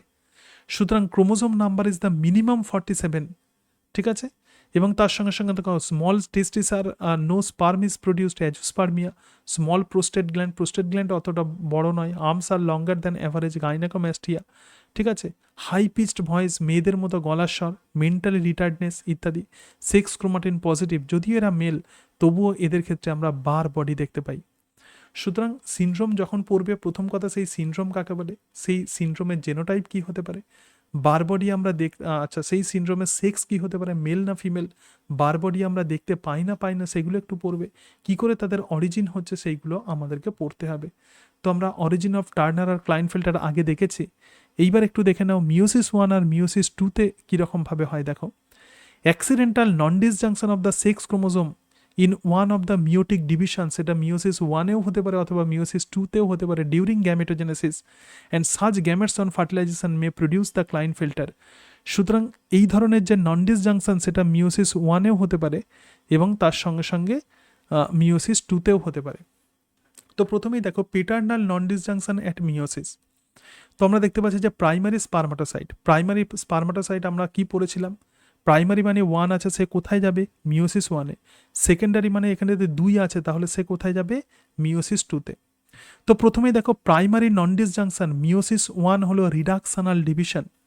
তো এক্ষেত্রে আমরা দেখছি যে 2A আর XY, তো প্রথম ক্ষেত্রে মিওসিস 1-এ যখন নন ডিসজাংশন হচ্ছে, তাহলে এক্ষেত্রে একটা এ একদিকে আমরা দেখতে পাচ্ছি আর 2টো সেক্স ক্রোমোজোম এই দিকে চলে যাচ্ছে, মানে অটোজোম ইকুয়ালি সেপারেটেড হয়েছে কিন্তু সেক্স ক্রোমোজোমের আনইকুয়াল ডিস্ট্রিবিউশন হয়েছে। তার ফলে যেটা আমরা পাবো সেটা হচ্ছে সেকেন্ডারি স্পার্মাটোসাইট। এবার এই সেকেন্ডারি স্পার্মাটোসাইট এবার সমবিভাজন ঘটবে, তাহলে এক্ষেত্রে এ থেকে কি হবে, 2টো এ তৈরি হচ্ছে, আর এখানে কি হবে, AXY আর AXY হচ্ছে। সুতরাং প্রাইমারি স্পারমাটোসাইটে কোন জেনেটিক কনস্টিটিউয়েন্সি আমরা পাবো এবং সেকেন্ড মিওটিক ডিভিশনের সময় কোন জেনেটিক কনস্টিটিউয়েন্সি আমরা পাবো, এটা সবাই বুঝতে পেরেছো? এটুকু বোঝা গেছে? দেখো এই অংশটা বুঝতে পেরেছো, এই দুটো লাইন অনেক সময় পরীক্ষাতে প্রশ্ন আসে। ক্লিয়ার? আচ্ছা, এইবার দেখো, যেহেতু মিওসিস ওয়ান যেহেতু রিডাকশনাল ডিভিশন, তাহলে এই জায়গাতে রিডাকশান হয়েছে বাট ইকুয়ালি নন ডিসজাংশন হয়েছে। আবার দেখো মিওসিস টু যেহেতু ইকুয়েশনাল ডিভিশন, সমবিভাজন, তাহলে এক্ষেত্রে যেরকম ক্রোমোজোমের বিন্যাস আছে এক্ষেত্রে আমরা সেটাই পাচ্ছি। এবং এটা যখন নর্মাল ওভাম যখন এই স্পার্মকে যখন ফার্টিলাইজ করবে অর্থাৎ এক্স এ, তাহলে আমরা কি পাবো? 2A XXY জাইগোট পাবো। তো এটাই হলো ক্লাইনফেল্টার সিনড্রোম।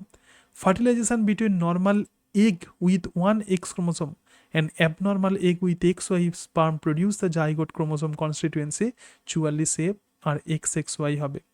আবার দেখো মেটার্নাল যদি নন ডিসজাংশন হয় অ্যাট দ্য মিওসিস ওয়ান, তাহলে দেখো প্রাইমারি উসাইট আছে, তো নন ডিসজাংশন হলো, তাহলে এক্ষেত্রে কি হবে? এক্ষেত্রে ফার্স্ট পোলার বডি তৈরি হয়েছে, আর হচ্ছে সেকেন্ডারি উসাইট তৈরি হয়েছে। সেকেন্ডারি উসাইটের আবার দেখো নর্মাল ডিসজাংশন হয়েছে, তাহলে নন ডিসজাংশন মানে কি? এক্ষেত্রে হওয়ার কথা ছিল এ এক্স, আর এটাতে এক্সটা এই এক্সটা এখানে চলে যাওয়ার কথা ছিল, কিন্তু আমি দেখতে পাচ্ছি যে সেকেন্ডারি উসাইটের মধ্যে প্রাইমারি উসাইট তো নর্মালি আছে, কিন্তু এখান থেকে আমরা দেখতে পাচ্ছি যে সেকেন্ডারি যে এক্ষেত্রে প্রাইমারি উসাইট মিওসিস ওয়ানে যাবে, তার ফলে নন ডিসজাংশন হচ্ছে। এবং সেকেন্ডারি যে উসাইট আমরা দেখতে পাচ্ছি, তো সেই সেকেন্ডারি উসাইটের মধ্যে দুটো এক্স ক্রোমোজোম এক্ষেত্রে ঢুকে গেছে, আর এটা হচ্ছে ফার্স্ট পোলার বডি। তো এর কিন্তু আবার নর্মাল ডিসজাংশন ঘটছে, অর্থাৎ এ আর এক্স এক্স, দেখো সেকেন্ড পোলার বডিও কিন্তু তখন এক্ষেত্রে অ্যাবনর্মালি হবে। এবং এক্ষেত্রে যেহেতু নর্মাল ডিসজাংশন ঘটেছে, তাহলে এই ক্রোমোজোমের সংখ্যার সঙ্গে এই দুজনের ক্রোমোজোমের সংখ্যা কিন্তু একই থাকবে। এবার এটাকে যদি নর্মাল স্পার্ম যদি ফার্টিলাইজ করে, তাহলে 2A আর XXY তৈরি হবে। এটাই হচ্ছে ক্লাইনফেল্টার সিনড্রোম। এটা তো আমরা দেখলাম যে মিওসিস ওয়ানে নন ডিসজাংশন, ঠিক আছে? এবার আমরা কোথায় দেখব? মিওসিস টুতে নন ডিসজাংশন। আচ্ছা, এটা বোঝা গেল মিওসিস ওয়ানের নন ডিসজাংশন, সবাই বুঝতে পেরেছ? দেখো, ঠিক আছে? আচ্ছা, এবার আমরা যেটা দেখবো সেটা হচ্ছে maternal non disjunction at meiosis two. তাহলে এক্ষেত্রে 2A আর XX দেখতে পাচ্ছি, তো মিওসিস ওয়ানে নর্মাল ডিসজাংশন হয়েছে, তাহলে AX আর এটাতে AX তৈরি হয়েছে, ফার্স্ট পোলার বডি আর সেকেন্ডারি উসাইট। মিওসিস টুতে যখন নন ডিসজাংশন হচ্ছে সিম্পল, তাহলে একটাতে A ঢুকেছে আর একটাতে AXX ঢুকে যাবে, ঠিক আছে? কারণ কি? এর কারণটা হচ্ছে এটাই যে যখন মিওসিস টু যখন হতে যাবে, তখন এই ক্রোমোজোমের কিন্তু আবার ডুপ্লিকেশন ঘটবে, তখন এটা 2A আর 2X তৈরি হবে। তো সেই যে 2A যেটা তৈরি হয়েছিল ইন্টারফেজ দশাতে, সেই 2 এর মধ্যে একটা A সেকেন্ড পোলার বডিতে যাবে আর একটা A এখানে ওভামে যাবে, কিন্তু আরও যে দুটো X তৈরি হয়েছিল সেই দুটো X তখন ওভামের ভিতরে ঢুকে যাবে, ঠিক আছে? এটা হচ্ছে সেকেন্ড মিওটিক ডিভিশনের নন ডিসজাংশন। এবং এটাকে যখন নর্মাল স্পার্ম যখন ফার্টিলাইজ করবে, তখন আমরা ক্লাইনফেল্টার সিনড্রোম দেখতে পাবো। 2A plus XXY. An abnormal XX egg and a normal Y bearing sperm produce the zygote with chromosome constituency 44A XXY. তো এটাই হলো ক্লাইনফেল্টার সিনড্রোম। সুতরাং এই হচ্ছে সিনড্রোমের ব্যাপার, টার্নার সিনড্রোম, ক্লাইনফেল্টার সিনড্রোম আর ডাউন সিনড্রোম। বলো, কারোর যদি কোনো অ্যাডাপ্টেশনটা তো আমি পড়াচ্ছি। ঘটনা হচ্ছে যে জেনেটিক্সটা অনেকক্ষণ অনেক হচ্ছিল বলে আবার একটা সেকেন্ড টপিক করতে গেলে সময় অনেকটা তোমার লেগে যাবে, সেই জন্য হয়তো সেটা কমপ্লিট হবে না। তো এক্ষেত্রে তাহলে তোমাদের সিলেবাসে আছে, দেখবে যে অ্যাডাপ্টেশনে ইভলিউশনের এই পার্টটা আছে। এর পরের দিনও কিন্তু আমি মলিকুলার বায়োলজি পড়াবো, অর্থাৎ রেপ্লিকেশন, ট্রান্সক্রিপশন, ট্রান্সলেশন এসব পড়াবো, কিন্তু এর মধ্যে আমরা অ্যাডাপ্টেশনটা আমরা পড়ে ফেলবো আজকে, ঠিক আছে? তাহলে ইভলিউশনের একটা অংশ আমাদের এগিয়ে যাবে, ঠিক আছে? আচ্ছা, যাই হোক, চলো এবার আমরা দেখে নিই যে অ্যাডাপ্টেশন কাকে বলে। দেখো, অ্যাডাপ্টেশন মানে হচ্ছে যে প্রত্যেকটা জীব প্রধানত যেরকম এনভায়রনমেন্টে থাকে, তো সেই এনভায়রনমেন্টের সঙ্গে সে খাপ খাইয়ে নেয়া, সিম্পলি পরিবর্তিত পরিবেশে যে নিজেকে অভিযোজিত করার যে ক্ষমতা, মানে খাপ খাইয়ে নেওয়ার যে ক্ষমতা, তো তাকেই আমরা বলবো adaptation. According to J Gould and the Lewontin, তারা বলছেন good fit of the organism to their environment, মানে পরিবেশের সঙ্গে কোনো জীব কতটা ভালোভাবে ফিট করতে পারছে, তো তাকেই আমরা বলবো অ্যাডাপ্টেশন। অ্যাডাপ্টেশনের ফলে কোন কোন মডিফিকেশন হয়, কোনো জীবের মধ্যে মরফোলজি মানে বহিরাকৃতির তার পরিবর্তন হতে পারে, তার ফিজিওলজির পরিবর্তন হতে পারে, তার বিহেভিয়ারের পরিবর্তন হতে পারে, এবং তার ফলে সে সাকসেসফুলি কোনো পার্টিকুলার এনভায়রনমেন্টে নিজেকে খাপ খাইয়ে নেয়। সুতরাং যে কোনো মরফোলজিক্যাল, ফিজিওলজিক্যাল এবং behavioural changes on the basis সে কোন জায়গাতে সে প্রধানত আছে, কোন রকম কোন পরিবেশে আছে, তো এই সমস্ত পরিবর্তনগুলোইকেই কালেকটিভলি আমরা অ্যাডাপ্টেশন বলবো। তোমাদের সিলেবাসে যেটা আছে অ্যাকোয়াটিক অ্যাডাপ্টেশন আছে এবং ভোল্যান্ট অ্যাডাপ্টেশন আছে। অ্যাকোয়াটিক অ্যাডাপ্টেশন মানে জলজ পরিবেশে অভিযোজন, ভোল্যান্ট অ্যাডাপ্টেশন মানে কি মানে এয়ারিয়াল যে অভিযোজন, এবং তার সঙ্গে সঙ্গে জেরোফাইটিক অ্যাডাপ্টেশন মানে হচ্ছে তোমার মরুভূমিতে অভিযোজন। এবং এই অ্যাডাপ্টেশনও যেমন আছে, আবার প্ল্যান্টের অ্যাডাপ্টেশনও আছে। যখন আমি ইকোলজি পড়াবো তখন প্ল্যান্টের অ্যাডাপ্টেশন পড়াবো। সুতরাং এক্ষেত্রে আমরা যেটা পড়ছি সেটা হলো মানে এনিম্যালের অ্যাডাপ্টেশন। ঠিক আছে, আমি একটু দ্রুত বলবো, যেগুলো ইম্পর্টেন্ট জিনিস আমি সেগুলোই বলবো, এগুলো খুব সহজ। ঠিক আছে, অতটা অসুবিধা হবে না। দেখো, changes in the body organisation to exploit the water as a habitat is known as aquatic adaptation. যে কোনো চ্যাপ্টার যখন পড়তে যাবে প্রথমে আগে মূল জিনিসটা বোঝার চেষ্টা করবে যে জিনিসটা অ্যাকচুয়ালি কী। বায়োলজিতে এটাই কিন্তু মেন ব্যাপার।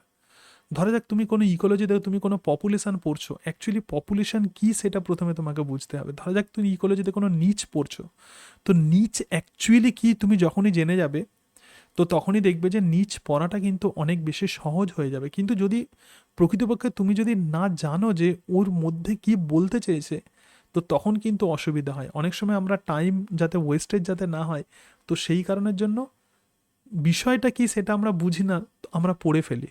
ঠিক আছে, এবং সেই কারণের জন্য অনেকটা বিষয়ে আমাদের অন্ধকারাচ্ছন্ন থেকে যায়। তো এক্ষেত্রে অ্যাডাপ্টেশনে আমি যেটা বলতে চাইছি যে কোন কোন জিনিসগুলো তোমাকে ফোকাস করতে হবে সেটা আমি বলতে চাইছি। কোন কোন জিনিসগুলো অ্যাকোয়াটিক অ্যাডাপ্টেশনে, তাহলে কোন কোন জিনিসগুলো ফোকাস করতে হবে সেগুলো এক্ষেত্রে লেখা আছে দেখো। তাহলে changes of the body organisation to exploit water as habitat aquatic adaptation, তো কোন কোন অংশগুলো আমাদেরকে ফোকাস করতে হবে। তো অ্যাডাপ্টেশনে প্রথমে আগে জানতে হবে কোনো জীব যে পরিবেশে আছে সেই পরিবেশটা ওই জীবের মধ্যে কি চাপ সৃষ্টি করছে, মানে সিম্পলি ওই পরিবেশটা ওই জীবটাতে কি অসুবিধা সৃষ্টি করছে। নাম্বার ওয়ান, এটা তোমাকে বুঝতে হবে যে পরিবেশ কীরকমভাবে স্ট্রেস দেয় কোনো অর্গানিজমকে। তারপরে হচ্ছে সেই স্ট্রেসকে কাটিয়ে ওঠার জন্য অর্গানিজমের মধ্যে কোন পরিবর্তন হয়, সিম্পলি এটাই অ্যাডাপ্টেশন। সিম্পলি অ্যাডাপ্টেশনে এটাই ফোকাস করতে হবে। তাহলে এনভায়রনমেন্ট থেকে কি কি চাপ আসছে এবং সেই চাপকে ওভারকাম করার জন্য ওই জীবের মধ্যে কোন কোন পরিবর্তন হচ্ছে, সেটাই হলো অ্যাডাপ্টেশন। যখন কোনো জীব যখন জলে থাকে তখন জলের মধ্যে তাকে তো মুভ করতে হবে। Water bodies generally have the very rich food resources. যে কোনো জলেতে প্রচুর খাবার থাকে। যেহেতু কোনো অ্যাকোয়াটিক অর্গানিজমস দেখো যেহেতু জলে থাকে, সেই জন্য তাকে অবশ্যই সাঁতার কাটতে হবে, সুইমিং করতে হবে। সুইমিং করার জন্য তাদের বডি কিন্তু স্ট্রিম লাইন্ড বডি হয়। স্ট্রিম লাইন বডি মানে কি, এন্টেরিয়ার এন্ড সরু হবে, মাঝখানের অংশ মোটা হবে, আবার পোস্টেরিয়ার এন্ড সরু হবে। মাছের ক্ষেত্রে এই ঘটনাটা ঘটে, এবং তার সঙ্গে সঙ্গে তাকে কিন্তু অসমো রেগুলেশন করতে হবে। তার মানে তার মধ্যে যদি কোনোভাবে জল ঢুকে যায়, যেহেতু তারা অ্যাকোয়াটিক, তাহলে বডির মধ্যে জল ঢুকবে, তো সেই জলকে বেরিয়ে আসার প্রসেস থাকতে হবে। সুতরাং যে কোনো অ্যাকোয়াটিক অ্যানিম্যালের মধ্যে যে প্রবলেম পরিবেশ যেটা ফেস করায় সেটা হলো অ্যাকোয়াটিক এনভায়রনমেন্টে তারা কিভাবে মুভ করবে, নাম্বার ওয়ান। নাম্বার টু, তারা কিভাবে অসমো রেগুলেট করে। এবং প্রধানত আমরা দুই ধরনের অ্যানিম্যালসকে দেখতে পাই, যেগুলো হাইলাইট করা আছে সেগুলোই ভালো করে পড়বে, প্রাইমারি এবং সেকেন্ডারি অ্যাকোয়াটিক অ্যানিম্যাল। তো প্রাইমারি অ্যাকোয়াটিক অ্যানিম্যাল মানে কি, যাদের অ্যানসেস্টার একদম প্রথম থেকেই যাদের প্রধানত জলে আছে, তো তাদেরকেই আমরা বলবো প্রাইমারি অ্যাকোয়াটিক অ্যানিম্যাল। যেমন মাছ দেখো, those animals whose ancestors and themselves are living in the water from the very beginning of their evolution, this is called as the primary aquatic animal. তাহলে প্রাথমিক জলজ প্রাণী আমরা কাকে বলবো, যে সমস্ত অ্যাকোয়াটিক অ্যানিম্যালসের পূর্বপুরুষরাও জলে ছিল এবং তারাও জলে আছে, তো তাদেরকেই আমরা বলবো প্রাইমারি অ্যাকোয়াটিক অ্যানিম্যালস। কি বললাম বুঝতে পেরেছো? ঠিক আছে, পূর্বপুরুষ মানে যেটা বলছিলাম যে ওই যে জাগুয়ার পর যেটা বলছে যে তার পূর্বপুরুষরাও জঙ্গলে ছিল, সেও আছে, তার মানে সে কিন্তু প্রাইমারিলি সে কিন্তু অ্যাকোয়াটিক, মানে সে কিন্তু জঙ্গলে থাকে, কিন্তু অন্যান্যরা এসে ওর ওর হ্যাবিটেটকে সে ধ্বংস করছে। ঠিক আছে, তারা কিন্তু আসছে, মানে তারা বাইরে থেকে এসেছে কোনোভাবে। ঠিক আছে, তারা কিন্তু প্রাইমারি সেই জঙ্গলে তারা নেই। তো সেরকমভাবেই যে যখন কোনো অ্যানিমেলের পূর্বপুরুষ এবং তারা নিজেরা সেই জেনারেশন, তুমি এখন যে জেনারেশনকে দেখছো, তারা যখন এরকমভাবে জলে থাকে তো তাদেরকেই আমরা প্রাইমারি অ্যাকোয়াটিক অ্যানিম্যাল বলবো। In other words, primary aquatic animals never had a terrestrial ancestry. তার মানে ওই ছেলেটার যেমন কোনো পূর্বপুরুষরা যেমন কোনো বাইরে ছিল না, তারা জঙ্গলেই ছিল, এখানেও সেরকমভাবে এই মাছও কিন্তু তাদের কোনো কোনো তাদের কিন্তু কোনো অ্যানসেস্টার সে কিন্তু জলে ছিল, মানে কোনো টেরিস্ট্রিয়াল ছিল না, স্থলভূমিতে তারা ছিল না। ঠিক আছে, সুতরাং এদেরকেই আমরা বলবো প্রাইমারি অ্যাকোয়াটিক অ্যানিম্যাল। তাহলে all fishes are primary aquatic animals. Secondary aquatic animals কাকে বলবো? যখন জলের মধ্যে যখন কোনো কম্পিটিশন যখন শুরু হলো, তখন কি হলো? তখন হচ্ছে খাবার এবং তার সঙ্গে সঙ্গে অন্য কিছু পাওয়ার জন্য জীবেরা বিভিন্ন পরিবেশে ছড়িয়ে পড়লে এটাকে আমরা বলবো অ্যাডাপটিভ রেডিয়েশন। এবং তার ফলে প্রথম যেটা এলো সেটা হচ্ছে লাংফিশ, প্রথম যেটা এলো, এবং তারপরে লাংফিশ থেকে পরবর্তীকালে আরও অন্যান্য ডেভেলপমেন্ট ঘটলো, অ্যাম্ফিবিয়া ইত্যাদি এদের ডেভেলপমেন্ট ঘটলো। So this animals whose ancestors were the lung breathing land animals and migrated to the water for some reason. তাহলে সেই সমস্ত অ্যানিম্যালস যাদের অ্যানসেস্টাররা ছিল লাং ব্রিদিং ল্যান্ড অ্যানিমালস মানে লাংফিশ, এবং তারপরে কি হলো, তারা migrated to the water from some reason, এবং তারপরে তারা কিছু কারণের জন্য তারা টেরিস্ট্রিয়াল হয়ে গেল, তারপর কিছু কারণের জন্য তারা আবার জলে চলে এসেছে, ultimately got adapted to life in the aquatic habitat are call the secondary aquatic animal. Simply এক্ষেত্রে যাদের অ্যানসেস্টাররা ছিল টেরিস্ট্রিয়াল, এবং তারপরে ধরা যাক কোনো অ্যাম্ফিবিয়া আছে, তো সেই অ্যাম্ফিবিয়া হয়তো সেটা লাংফিশ থেকে তার ডেভেলপমেন্ট ঘটেছে এবং দেখছে যে সেই অ্যাম্ফিবিয়া জলেতে প্রচুর কম্পিটিশান, তখন সে আবার এই ডাঙাতে প্রচুর কম্পিটিশান, তখন সে আবার জলে চলে এলো। সিম্পলি যাদের অ্যানসেস্টাররা টেরেস্ট্রিয়াল ছিল এবং কম্পিটিশানকে অ্যাভয়েড করার জন্য যারা পুনরায় জলে চলে এলো, তারাই হলো সেকেন্ডারি অ্যাকোয়াটিক অ্যানিমালস। যেমন রেপটাইলস, বিভিন্ন সরীসৃপ, পক্ষী এবং ম্যামালস, এরা কিন্তু সেকেন্ডারি অ্যাকোয়াটিক অ্যানিমাল। সিম্পলি মাছ হলো প্রাইমারি অ্যাকোয়াটিক, আর সেকেন্ডারি অ্যাকোয়াটিক হলো এই তিনটে class. Amphibians are in a transitional form between the primary and secondary aquatic life. ঠিক আছে, তাহলে অ্যাম্ফিবিয়া কিন্তু প্রাইমারি আর সেকেন্ডারির মধ্যবর্তী। তাহলে যে সমস্ত জীবের পূর্বপুরুষরা প্রথম থেকেই জলে আছে তারা প্রাইমারি অ্যাকোয়াটিক অ্যানিম্যাল। যাদের পূর্বপুরুষরা প্রথমে স্থলে ছিল, তারপরে দেখলো যে স্থলেতে কম্পিটিশান হয়েছে, তখন তারা আবার জলে ফিরে এলো, তারা হলো সেকেন্ডারি অ্যাকোয়াটিক অ্যানিম্যাল। আমরা জলজ কিছু সরীসৃপকে দেখব, কিছু পক্ষীকে দেখব, কিছু স্তন্যপায়ীকে দেখব। আবার অ্যাম্ফিবিয়ান যারা, তারা না অ্যাকোয়াটিক না টেরেস্ট্রিয়াল। ঠিক আছে, তাহলে প্রথমে আমরা যেটা দেখবো সেটা হচ্ছে প্রাইমারি অ্যাকোয়াটিক যে সমস্ত অ্যানিম্যালস আছে, মানে যাদের পূর্বপুরুষরা প্রথম থেকেই জলে আছে, তাদের কিছু বডি ফিচার্স আমরা দেখব। প্রথমেই দেখো এদের বডি কিন্তু স্ট্রিম লাইন্ড হবে। ঠিক আছে, এটাই হচ্ছে প্রাইমারি রিকুইজাইট ফর অ্যাকোয়াটিক লাইফ, মানে জলভূমিতে সাঁতার কাটার জন্য, মুভ করার জন্য প্রথম যে কন্ডিশন যেটা লাগবে সেটা হচ্ছে স্ট্রিম লাইট বডি। যেটা তোমাদের বলছিলাম, প্রথম অংশটা এন্ট্রান্স, তখন কি হবে, তখন এক্ষেত্রে মানে একদম প্রথম দিকের অংশটা মোটা হবে, মাঝখানের অংশটা সরু হবে, middle portion has the highest cross sectional area, আর লাস্ট পোর্শন আবার শর্টার এরিয়া হবে। Head, body and tail are laterally compressed, মানে মাথা, বডি আর লেজ কিন্তু চ্যাপটা হবে, ল্যাটারাল সাইড দিয়ে চ্যাপটা হবে।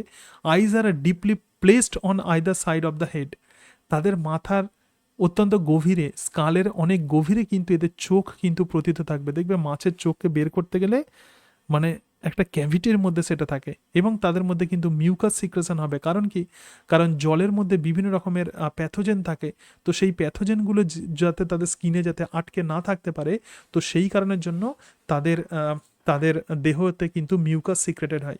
সেই জন্য জলজ অ্যানিম্যালসরা অনেক স্লিপারি হয়। এবং তাদের মধ্যে ফিন্স থাকে, ফিন্স মানে পাখনা, পেয়ার্ড এবং আনপেয়ার্ড। অনেক সময় আমরা বুঝতে পারি না, অনেক সময় যখন পরীক্ষাতে কোয়েশ্চেন্স দেয় যে জোড় পাখনা এবং বিজোড় পাখনা কাকে বলে। জোড় পাখনা মানে যে পাখনাগুলো দুটো করে থাকবে, বিজোড় মানে সিঙ্গেল থাকবে। তুমি কিভাবে মনে রাখবে সমস্ত? আচ্ছা, unpaired fins include the caudal, dorsal and the anal. ঠিক আছে, কডাল মানে কডাল, ডরসাল আর অ্যানাল, এই তিনটে ফিন কিন্তু হচ্ছে প্রধানত পুচ্ছ পাখনা, পৃষ্ঠ পাখনা, না এগুলোকে কি বলে, পায়ু পাখনা ইত্যাদি। ঠিক আছে, তো এগুলো প্রধানত আনপেয়ার্ড। আর পেক্টোরাল আর পেলভিং ফিন, তুমি শুধু এটুকু মাথা রাখবে, পি দিয়ে যেগুলো আছে সেগুলো হলো পেয়ার্ড। তাহলে পেক্টোরাল আর পেলভিক ফিন প্রধানত পেয়ার্ড হবে, আর আনপেয়ার্ড প্রধানত এই তিনটে হবে। ঠিক আছে, কডাল ফিন প্রধানত কী করবে, ফরওয়ার্ড প্রোপালসান, তার মানে যখন মাছ যখন সুইম করবে জলেতে সামনের দিকে এগিয়ে নিয়ে যাবে। ডরসাল আর অ্যানাল ফিন, এদের যে ফাংশন আমি পিঙ্ক কালারে যেগুলো করেছি এইগুলো একদম মনে রাখবে ভালো করে। Help in stabilising the body, তার মানে জলেতে তাদের বডি যাতে কোনোভাবে ডিস্টেবিলাইজ হয়ে না যায়, হেলে যাতে না যায়, তো সেই কারণের জন্য এই ডরসাল আর অ্যানাল ফিন কাজ করে। আর পেলভিক আর পেক্টোরাল ফিন কী করবে, fin help to steer the body during the locomotion, যখন তারা মুভ করবে, যখন মুভমেন্টের সময় তারা বডি যাতে সোজাভাবে মুভ করতে পারে, খুব সুন্দরভাবে মুভ করতে পারে, তো সেই কাজেই প্রধানত পেলভিক আর পেক্টোরাল ফিন হেল্প করে। এবং pectoral fin also acts like a brake, যখন প্রচণ্ড জোরে গিয়ে হঠাৎ করে থামতে হচ্ছে, তো সেই জায়গাতে তখন পেক্টোরাল ফিন কাজ করবে। সবাই বুঝতে, এবং দেখো মাছের মধ্যে আমরা কি দেখতে পাবো, মাছের মধ্যে আমরা মায়োটম পেশি দেখতে পাবো। তুমি শুধু এইটুকু পড়বে, bundles of the V shaped muscles called, আচ্ছা, for the locomotion in the fishes is perform by laterally undulation of the flexible body. Laterally undulation মানে কি, এইভাবে মুভ করবে, ঠিক আছে। ল্যাটারালি আনডিউলেশন মানে দুলতে থাকবে, এবং এবং এই বডির এই যে আনডিউলেশনটা হয় এর কারণে কিন্তু এক্ষেত্রে আমরা যে মাসেলস আমরা দেখতে পাবো bundles of V shaped muscles, তো তাকেই আমরা বলবো মায়োটম পেশি। Are arranged on the lateral side of the body in alternate fashion, ঠিক আছে। এবং মায়োটম পেশির দুটো পেশির মাঝখানে যে টিস্যু দিয়ে সেপারেটেড থাকে তাকে আমরা বলবো myocommata. Alternate contraction of the myotomes produces a series of the curves along the body. তুমি শুধু এটুকু মাথায় রাখবে যে বান্ডিলস অফ দ্য ভি শেপের যে মাসেলস থাকে তাকেই আমরা বলবো মায়োটম পেশি। তো মায়োটম পেশি আমরা মাছের মধ্যেই দেখতে পাই, এবং এই মায়োটম পেশি প্রধানত ল্যাটারাল আনডিউলেশনে প্রধানত হেল্প করে। এই কয়েকটা লাইন পড়বে, ঠিক আছে। এবং এদের যে ভার্টিব্রা সেটা কিন্তু এমফিসিলাস ভার্টিব্রা। হাইলাইটেড পোর্শনগুলো শুধু পড়বে, অনেক কিছু লেখা আছে, অত মাথায় রাখতে হবে না। এমফিসিলাস ভার্টিব্রা মানে কি, এমফিসিলাস ভার্টিব্রা মানে ভার্টিব্রার যে মেন বডি আছে তার দুই দিকেই ক্যাভিটি থাকবে। এমফি মানে হচ্ছে দুই দিকে যখন ক্যাভিটি থাকে তখনই তাকে আমরা বলবো এমফিসিলাস ভার্টিব্রা। তাহলে amphicoelous vertebra make the vertebral column in fishes rigid, ঠিক আছে। এই যে এমপিসিলাস ভার্টিব্রা আছে, এবং সেই কারণের জন্য মাছের যে ভার্টিব্রাল কলাম সেটা অনেক শক্ত হয়, এবং তার ফলে এরা যখন আনডিউলেশন করে মানে মুভ করে এঁকে বেঁকে যখন যায়, তো সেই এঁকে বেঁকে যাওয়াতে এরা সাহায্য করে। এবং তোমরা প্রত্যেকে জানো যে মাছের ফুলকা থাকে, তো ফুলকা দেখো, gills are the primary respiratory organ in fishes, অর্থাৎ সমস্ত মাছের প্রাইমারি যে রেসপিরেটরি অর্গান সেটাই হলো gills. This are situated in the branchial chambers and guarded by operculum. তাহলে গিলস স্কালের যে অংশে প্রধানত অবস্থান করে তার নামে ব্রাঙ্কিয়াল চেম্বার, এবং সেই ব্রাঙ্কিয়াল চেম্বার গার্ড করে রাখবে যে স্ট্রাকচার দিয়ে সেটাই হলো অপারকিউলাম। গিল ল্যামেলা তাহলে কাকে বলে, গিল ল্যামেলা মানে ফুলকার মধ্যে যে দেখবে চিরুনির মতো যে অংশ থাকে তাকেই বলে গিল ল্যামেলা। এবং সেই গিল ল্যামেলার মধ্যে ব্লাড ভেসেলস থাকে, এবং সেই ব্লাড ভেসেলস দিয়ে গ্যাসেস এক্সচেঞ্জ হয়। জলের মধ্যে অক্সিজেন সেই ব্লাডে চলে যায় গিল ল্যামেলাতে, আবার ল্যামেলা থেকে কার্বন ডাইঅক্সাইড আবার জলে চলে যায়। এরকমভাবে এদের রেসপিরেশন সম্পন্ন হয়, ঠিক আছে। মডিফিকেশান ফর দ্য ফ্লোটিং, এদের সুইম ব্লাডার থাকে। যখন প্রয়োজন হয় এই সুইম ব্লাডার অনেকটা হাইড্রোস্ট্যাটিক অর্গান হিসেবে কাজ করে। দেখো মাছের যে হাইড্রোস্ট্যাটিক অর্গান সেটা সুইম ব্লাডার, অর্থাৎ জলের মধ্যে যখন উপরে উঠতে অথবা নিচেতে নামতে এই সুইম ব্লাডার কাজ করে। সুইম ব্লাডারের মধ্যে দেখো এই হলো large and the sac filled gases is present in the abdominal cavity of the most bony fishes. Swim bladder প্রধানত অস্টিকথিসের বৈশিষ্ট্য, ঠিক আছে। বনিফিসের ক্ষেত্রে সুইম ব্লাডার দেখা যায়, পটকা যেটাকে বলে মাছের। This structure is homologous to the lungs of the terrestrial vertebrate. তো লাংসের সঙ্গে হোমোলোগাস সমসংস্থ অঙ্গ, এটা একটা hydrostatic organ, helps in floating of fit in certain depth of the water body. যখন প্রয়োজন হয় এই সুইম ব্লাডের মধ্যে এয়ার যদি ঢুকিয়ে নেয় তাহলে মাছের দেহ হালকা হবে না ভারী হবে। যখন মনে হলো মাছ ওপরে উঠবে সুইম ব্লাডের মধ্যে বাতাস ঢুকে যায়, তার ফলে মাছের দেহ হালকা হয়ে যায়, সে উপরে উঠে যায়। আবার যখন প্রয়োজন মনে হয় যে ডিপে চলে যাবে, খুব দ্রুত সেই সুইম ব্লাডার থেকে সে অক্সিজেন বা গ্যাসকে সে বের করে দেবে, দেহ ভারী হয়ে যাবে এবং তার ফলে সে নিচে চলে যাবে। এটাই হলো সুইম ব্লাডার। তাহলে অ্যাকোয়াটিক এনভায়রনমেন্টে মেন প্রবলেম হচ্ছে মুভমেন্ট, তো মুভমেন্টের জন্য প্রধানত এই রকম ঘটনা ঘটে। এবং এদের ইন্টেগুমেন্টের মধ্যে প্রধানত মিউকাস গ্ল্যান্ড থাকবে, এবং তার সঙ্গে সঙ্গে স্কেল থাকবে। স্কেল মানে আঁশ এবং মিউকাস, এরা প্রধানত কি করে, কোনো ব্যাকটেরিয়া, ফাঙ্গাস অথবা কোনো প্রোটোজোয়া ইত্যাদিকে দেহের মধ্যে ডিরেক্টলি প্রবেশ করতে প্রধানত বাধা দেয়। প্রত্যেকটা মাছের চোখ কিন্তু ভেরি লার্জ হয় এবং রেটি মিরাবিলি, দিস ইজ ইম্পর্টেন্ট, যেহেতু পিঙ্ক কালার দেখে নাও, যেগুলো পিঙ্ক কালারে আছে মাথায় রাখবে, এই যে অংশগুলো এগুলো কিন্তু খুব ভালো করে মাথায় রাখবে। তাহলে তোমাকে প্রশ্ন দিতে পারে যে মানে রেটি মিরাবিলি কোন অর্গানিজমসের ক্ষেত্রে দেখা যায়, ওয়েবেরিয়ান অসিকলস কোন অর্গানিজমসের ক্ষেত্রে দেখা যায়, প্রচুর নাম শুনে থাকবে ওয়েবেরিয়ান অসিকলস। আগে রেটি মিরাবিলির কথা বলি। Are present in the choroid layer which produce the high oxygen tension in the retina. রেটিনার মধ্যে যে সমস্ত লেয়ারগুলো থাকে, যেমন হচ্ছে স্ক্লেরা, কোরয়েড, রেটিনা, এদের মধ্যেও দেখা যায়। তো এই রেটি মিরাবিলি প্রধানত কোরয়েড লেয়ার, চোখের কোরয়েড লেয়ারে থাকে এবং সেটা প্রধানত রেটিনাতে অক্সিজেন সাপ্লাই করে। তো রেটি মিরাবিলিতে কিন্তু রক্তজালক থাকে এবং এই রক্তজালক এই কোরয়েড লেয়ারে তোমার মানে রেটি মিরাবিলি মানে সিম্পলি এটাই যে যে ব্লাড ভেসেলস, রক্তজালক, তো যার মধ্যে ব্লাড ফিল আপ থাকে। তো রেটি মিরাবিলি আমরা কিন্তু মাছের চোখের মধ্যেও দেখতে পাই, ঠিক আছে, কোরয়েড লেয়ারেও কিন্তু আমরা রেটি মিরাবিলি দেখতে পাই। আর একটা যেটা আছে সেটা হলো Weberian ossicle is a modified vertebra which is considered as the internal layer of some freshwater fishes, যেমন সাইপ্রিনাস এবং গোবিও ক্যান হেয়ার ওয়েল, ঠিক আছে। ওয়েবেরিয়ান অসিকল তাহলে অন্তঃকর্ণ, মাছের তো বহিঃকর্ণ নেই, আরে কানের বিভিন্ন পোর্শন থাকে, এক্সটার্নাল ইয়ার, মিডল ইয়ার আর ইন্টারনাল ইয়ার। তাহলে মাছের ক্ষেত্রে এক্সটার্নাল ইয়ার, মিডল ইয়ার অতটা ডেভেলপ নয়, কিন্তু এদের যে ইন্টারনাল ইয়ার সেটা একটা মডিফাইড ভার্টিব্রা, তো তার নামই হলো ওয়েবেরিয়ান অসিকল। মনে করে দেখো আমাদের অন্তঃকর্ণে বিভিন্ন অসিকলস ছিল, অসিকল মানে ছোট ছোট অস্থি, মেডিয়াস ইনকাস স্টেপিস ছিল, কিন্তু এদের ক্ষেত্রে যেটা থাকবে সেটা হলো ওয়েবেরিয়ান অসিকল। এবং এই ওয়েবেরিয়ান অসিকল কি করবে, is a chain of modified vertebra which is considered as the internal ear in some freshwater fishes and have the connection with the swim bladder। এর কিন্তু সুইম ব্লাডারের সঙ্গে কানেকশন থাকে। Fishes have only internal years, এদের কিন্তু external ইয়ার এবং middle ইয়ার থাকে না, এক্ষেত্রে কেবলমাত্র আমরা অন্তঃকর্ণ দেখতে পাই। কেমিক্যাল সেন্সেস, দেখো মাছ কিন্তু কোনো খাবারকে কিন্তু সে কিন্তু সেন্স করতে পারে, তার টেস্টকে সে সেন্স করতে পারে।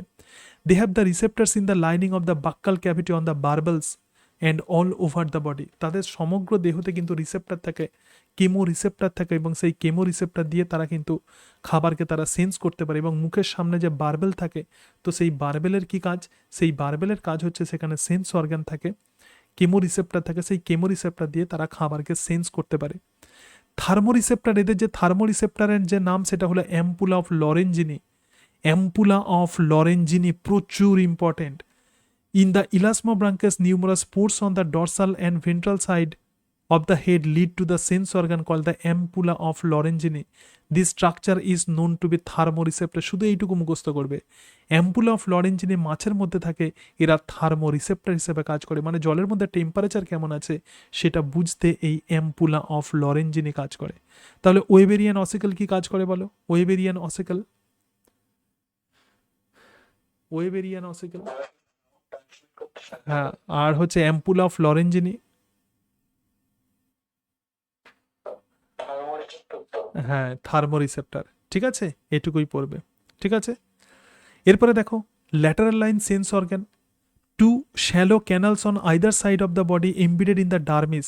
তাহলে এদের এপিডার্মিস থাকে এবং মিডল যে লেয়ার থাকে সেটা হচ্ছে ডার্মিস। এই ডার্মিসের মধ্যে একটা ক্যাভিটি থাকে এবং সেই ক্যাভিটি মানে একটা গর্ত থাকবে এবং সেই গর্ত একদম extending from the head to tail, একদম হেড থেকে টেল পর্যন্ত যাবে এবং সেই গর্তের মধ্যে কিছু সেল থাকবে, সেন্স অর্গান থাকবে, গ্রুপ অফ সেন্সরি সেল থাকবে, তাদেরকেই আমরা বলবো নিউরোমাস্ট সেল। এবং অসংখ্য নিউরোমাস্ট সেল দিয়ে যেটা তৈরি হয় সেটা হলো ল্যাটারাল লাইন সেন্স অর্গান। তার মানে এদের যে কাঁটা থাকে সেই কাঁটার দুই সাইডে যে ডার্মিস থাকে, সেই ডার্মিসে ক্যাভিটি থাকে, একটা লাইন বরাবর ক্যাভিটি থাকে, গহ্বর থাকে, সেই গহ্বরের মধ্যে সেন্স অর্গান সেল থাকে এবং সেই সেলগুলোকে আমরা বলবো neuromast cell. Are sunk in the canal, মানে এই ক্যানালের ভিতরে এরা অবস্থান করে। এই নিউরোমাস্ট সেল যেহেতু আছে তো সেই সেলগুলো সিলিয়েটেড সেল হয় এবং সেগুলো প্রধানত এমবেডেড ইন এ জিলেটিনিয়াস কাপ। যাই হোক, এই নিউরোমাস্ট সেলগুলোই প্রধানত অ্যাসোসিয়েটেড উইথ টাচ মানে স্পর্শ এবং রেকর্ডস অফ দ্য ডাইরেকশন, মাছ চাপ, তাপ, স্পর্শ, ভেলোসিটি, এই সব কিছু অনুভব করতে সাহায্য করে। Associated with touch, it record in direction, কোন দিকে যাচ্ছে, ভেলোসিটি গতিবেগ কত, perhaps the size of the moving object of the ambient water, অর্থাৎ জলের মধ্যে যদি কোনো অবজেক্ট যদি মুভ করে, সেটা বড় শার্ক হতে পারে অথবা অন্য কিছু হতে পারে যেটা ওকে খেয়ে নিতে পারে, তো সেগুলোও কিন্তু বুঝতে সাহায্য করে কিন্তু এই স্পর্শেন্দ্রিয় রেখা। Neuromast cells of the lateral line sense organ are connected with 10th cranial nerve, 10 number cranial নার্ভের সঙ্গে এটা কানেক্টেড থাকে। যখন এটা পড়বে কিভাবে পড়বে, ল্যাটারাল লাইন সেন্স অর্গানের মধ্যে যে সেল থাকে তার নাম হচ্ছে নিউরোমাস্ট সেল, এবং নিউরোমাস্ট সেল প্রধানত কিসের সঙ্গে অ্যাসোসিয়েটেড, মানে তার কি কাজ, চাপ, তাপ ইত্যাদি অনুভব করা, এবং এরা যে নিউরনের সঙ্গে কানেক্টেড থাকে সেটা হচ্ছে 10th ক্রেনিয়াল নার্ভ। এগুলো ডিটেলসে এগুলো পড়তে হবে না, এরকমভাবে পড়বে এই অংশটা, ঠিক আছে। তাহলে প্রাইমারি অ্যাকোয়াটিক অ্যানিম্যালসের অ্যাডাপ্টেশন বুঝতে পারলে। দেখো ট্রানজিশনাল, তুমি ধরা যাক তুমি কোনো তিমি মাছকে দেখছো, তাহলে তিমি মাছের যারা পূর্বপুরুষ তারা তো স্থলেই ছিল, ঠিক আছে। Secondary aquatic animals have more or less streamline body contour, তাহলে এদের দেহ কিন্তু স্ট্রিম লাইন্ড হবে, more or less streamlined হবে। Tail enlarges to take a shape like that of the fish tail, তাহলে এদের লেজ প্রধানত অনেকটা মাছের মতো, যদি লেজ যদি থাকে সেটা অনেকটা মাছের মতো হয়ে গেছে। তুমি শুধু এটুকু মাথায় রাখবে, বডি কন্টার হচ্ছে স্ট্রিম লাইন্ড, মানে সামনের দিকে সরু, মাঝখানটা মোটা, পিছনের দিকে সরু হবে। Aquatic cetaceans, Sirenia, Pinnipedia, any protuberances like the pinna or the hair disappear from the body. আচ্ছা, তাহলে এদের এক্সাম্পল কি, এক্সাম্পল হচ্ছে এইগুলো, ঠিক আছে। অর্থাৎ সিটাসিয়ান্স যেগুলো আছে, সিটাসিয়াম এগুলো সব অর্ডার, কি বললাম বুঝতে পেরেছে, এগুলো হচ্ছে মানে ম্যামালসের অর্ডার। সিটাসিয়া, সাইরেনিয়া এবং পিনিপেডিয়া, এই তিনটে অর্ডার প্রধানত ম্যামালসে অন্তত 16টা অর্ডার থাকে। তাহলে এরা প্রধানত এই গ্রুপের অর্গানিজমসরা প্রধানত সিটেসিয়ান্স, মানে হচ্ছে তিমি মাছের এই অর্ডার, তো এরা প্রধানত সেকেন্ডারি অ্যাকোয়াটিক অ্যানিম্যাল। এনি প্রট্রুবারেন্সেস, মানে দেহ থেকে কোনো জিনিস তৈরি হয়, যেমন আমাদের হাত, এটা হচ্ছে প্রট্রুবারেন্সেস, ঠিক আছে। Like the pinna or hair disappear from the body, তাহলে কোনো রকম এদের কিন্তু পিনা থাকে না, মানে বহিঃকর্ণ এই যে পিনা থাকবে না, অথবা হেয়ার, মানে ম্যামালসের যে ক্যারেক্টারিস্টিক ফিচার্স, হেয়ার অত আমরা ভালোভাবে দেখতে পাই না। সো বডি কন্টার শুধুমাত্র এটুকু মাথায় রাখবে, এদের দেহ কিন্তু স্ট্রিম লাইন্ড হবে। তাহলে মডিফিকেশন ফর দ্য লোকোমোশন, যেহেতু জলে আছে, কি বলেছিলাম, জল কি প্রেসার দেবে, জলের মধ্যে সাঁতার কাটাটা একটা বড় ব্যাপার। তাহলে দেখো বিভিন্ন অর্গানিজমস কিভাবে এই জলের মধ্যে সাঁতার কাটে বিভিন্ন ক্ষেত্রে। অ্যাকোয়াটিক বার্ডস যেমন পিনিপেডিয়া আছে, প্লাটিপাস আছে, ওয়েবড ফিট আর ডেভেলপ, ঠিক আছে। তাদের যে পায়ের পাতা আছে, মানে তাদের যে পায়ের আঙুল আছে, সেই আঙুলের মধ্যে ওয়েব ফিট থাকে, মানে চামড়া থাকে, হাঁসের মতো চামড়া থাকে। Limbs are modified into the paddles in some aquatic animals, কোনো কোনো অর্গানিজমসের ক্ষেত্রে এটা প্যাডেলে রূপান্তরিত হয়েছে, ঠিক আছে, যেমন তিমি মাছের প্যাডেল থাকে। In the paddle the entire limb skeleton is enclosed by the skin, অর্থাৎ এই যে প্যাডেল যেটা তৈরি হয়েছে, এই প্যাডেল কিন্তু টোটালি কিন্তু স্কিন দ্বারা ডেভেলপ থাকে। সিম্পলি লিমসের মধ্যে আমরা ওয়েব ফিট দেখতে পাই, আমরা প্যাডেল দেখতে পাই।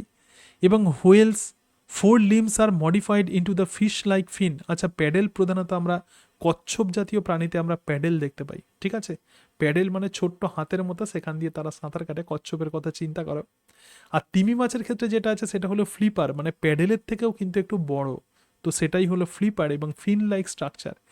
In whales the 4 limbs are modified to the fish like fin like structure, মানে 4 লিম্ব মানে অগ্রপদ, যেটা পাখির ক্ষেত্রে ডানায় রূপান্তরিত হয়েছে, কিন্তু এদের ক্ষেত্রে অনেকটা মাছের পাখনার মতো স্ট্রাকচারে পরিণত হয়েছে, এটাই কিন্তু ফ্লিপার। তো তিমির ফ্লিপার বলতে অগ্রপদের মডিফিকেশন, অগ্রপদ। In whales, dolphin and the sirenians the hind limbs are absent, তো এক্ষেত্রে হাইন্ড লিম জেনারেলি থাকে না। সুতরাং লিমসের যে মডিফিকেশন, ওয়েভড ফিট কিছু অ্যাকোয়াটিক প্ল্যান্টে আমরা দেখতে পাই, প্যাডেলস প্রধানত কিছু টর্টোয়াইজের ক্ষেত্রে আমরা দেখতে পাই, কচ্ছপের ক্ষেত্রে, এবং ফ্লিপার প্রধানত তিমি মাছ বা হোয়েলসের ক্ষেত্রে দেখতে পাই। এটা কিন্তু 4 লিম্বের মডিফিকেশন। 4 লিম্বের এই মডিফিকেশানে এটা অনেকটা পাখনার মতো দেখতে লাগে এবং সেটা স্কিন দিয়ে ঢাকা থাকে। Fins other than flippers, flipper ছাড়া কিছু caudal or the dorsal fin structure are present in whale. দেখবে তিমি মাছে আবার তাদের পুচ্ছ পাখনা, মানে লেজের পাখনা থাকে, ঠিক আছে, সেটাও অনেক সময় এক্ষেত্রে ডেভেলপ করতে পারে। Caudal fin of the whale is bilobed and known as the fluke, তাহলে তিমি মাছের যে কডাল ফিন আছে, তো সেটা কিন্তু বাইলোবড হয়, মানে দুটো সমান দুটো ভাগে বিভক্ত হয়, এইভাবে দুটো ভাগে বিভক্ত হয় এবং তাকে আমরা বলবো fluke.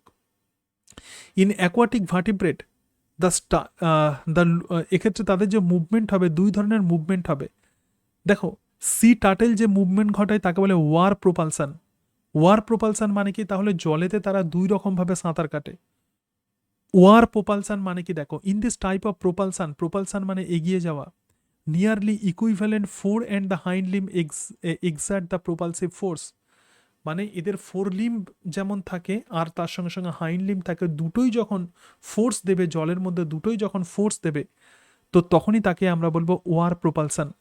On the other hand, in the sirenians and the cetaceans, the forward propulsion thrust come from the flatten tail or fluke. মানে লেজ থেকে যখন হচ্ছে সামনের দিকে ফোর্স দেবে যখন মুভমেন্ট করার জন্য, তখনই তাকে আমরা বলবো টেল প্রোপালসান।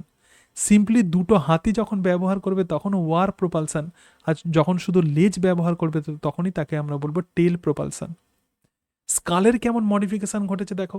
The skull at the front tends to elongated, অর্থাৎ মুখের সামনের দিকটা এলংগেটেড হয়ে গেছে, সেটা স্নাউট আর রস্ট্রাম তৈরি করেছে, এটা আমরা দেখতে পাই। রিবস আমরা দেখতে পাবো, articulation of the ribs are loose, অর্থাৎ যে সমস্ত রিবস আছে সেই রিবসের মধ্যে, রিবস মানে খাঁচার মধ্যে, বুকের খাঁচার মধ্যে, সেগুলো অনেকটা লুজ আর্টিফিকেশন হয়। আর্টিফিকেশন মানে আর্টিকিউলেশন মানে কি? একটা হাড় আর একটার সঙ্গে যুক্ত থাকে, তো সেটাকে বলে আর্টিকিউলেশন। এটা জেনারেলি লুজ হয়। This type of modification makes the chest cavity spacious, এবং তার ফলে এদের বুকের অংশটা অনেক বড় হয়ে যায়। And this is due to accommodation of the large lungs which enables to spend the long time under the water after the single inspiration.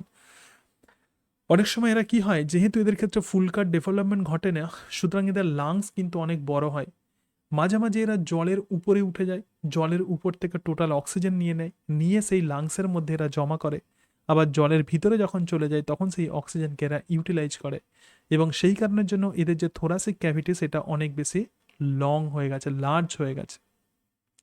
Number of the phalangeal bones increases. ঠিক আছে, ফ্যালাঞ্জিয়াল বোন মানে কি? এই যে বোনসগুলো আছে আমাদের হাতে, এই যে ফ্যালাঞ্জিয়াল বোনস, এগুলো প্রধানত সংখ্যা এদের বেড়ে যায়। ঠিক আছে, এদের সংখ্যা বেশি থাকে।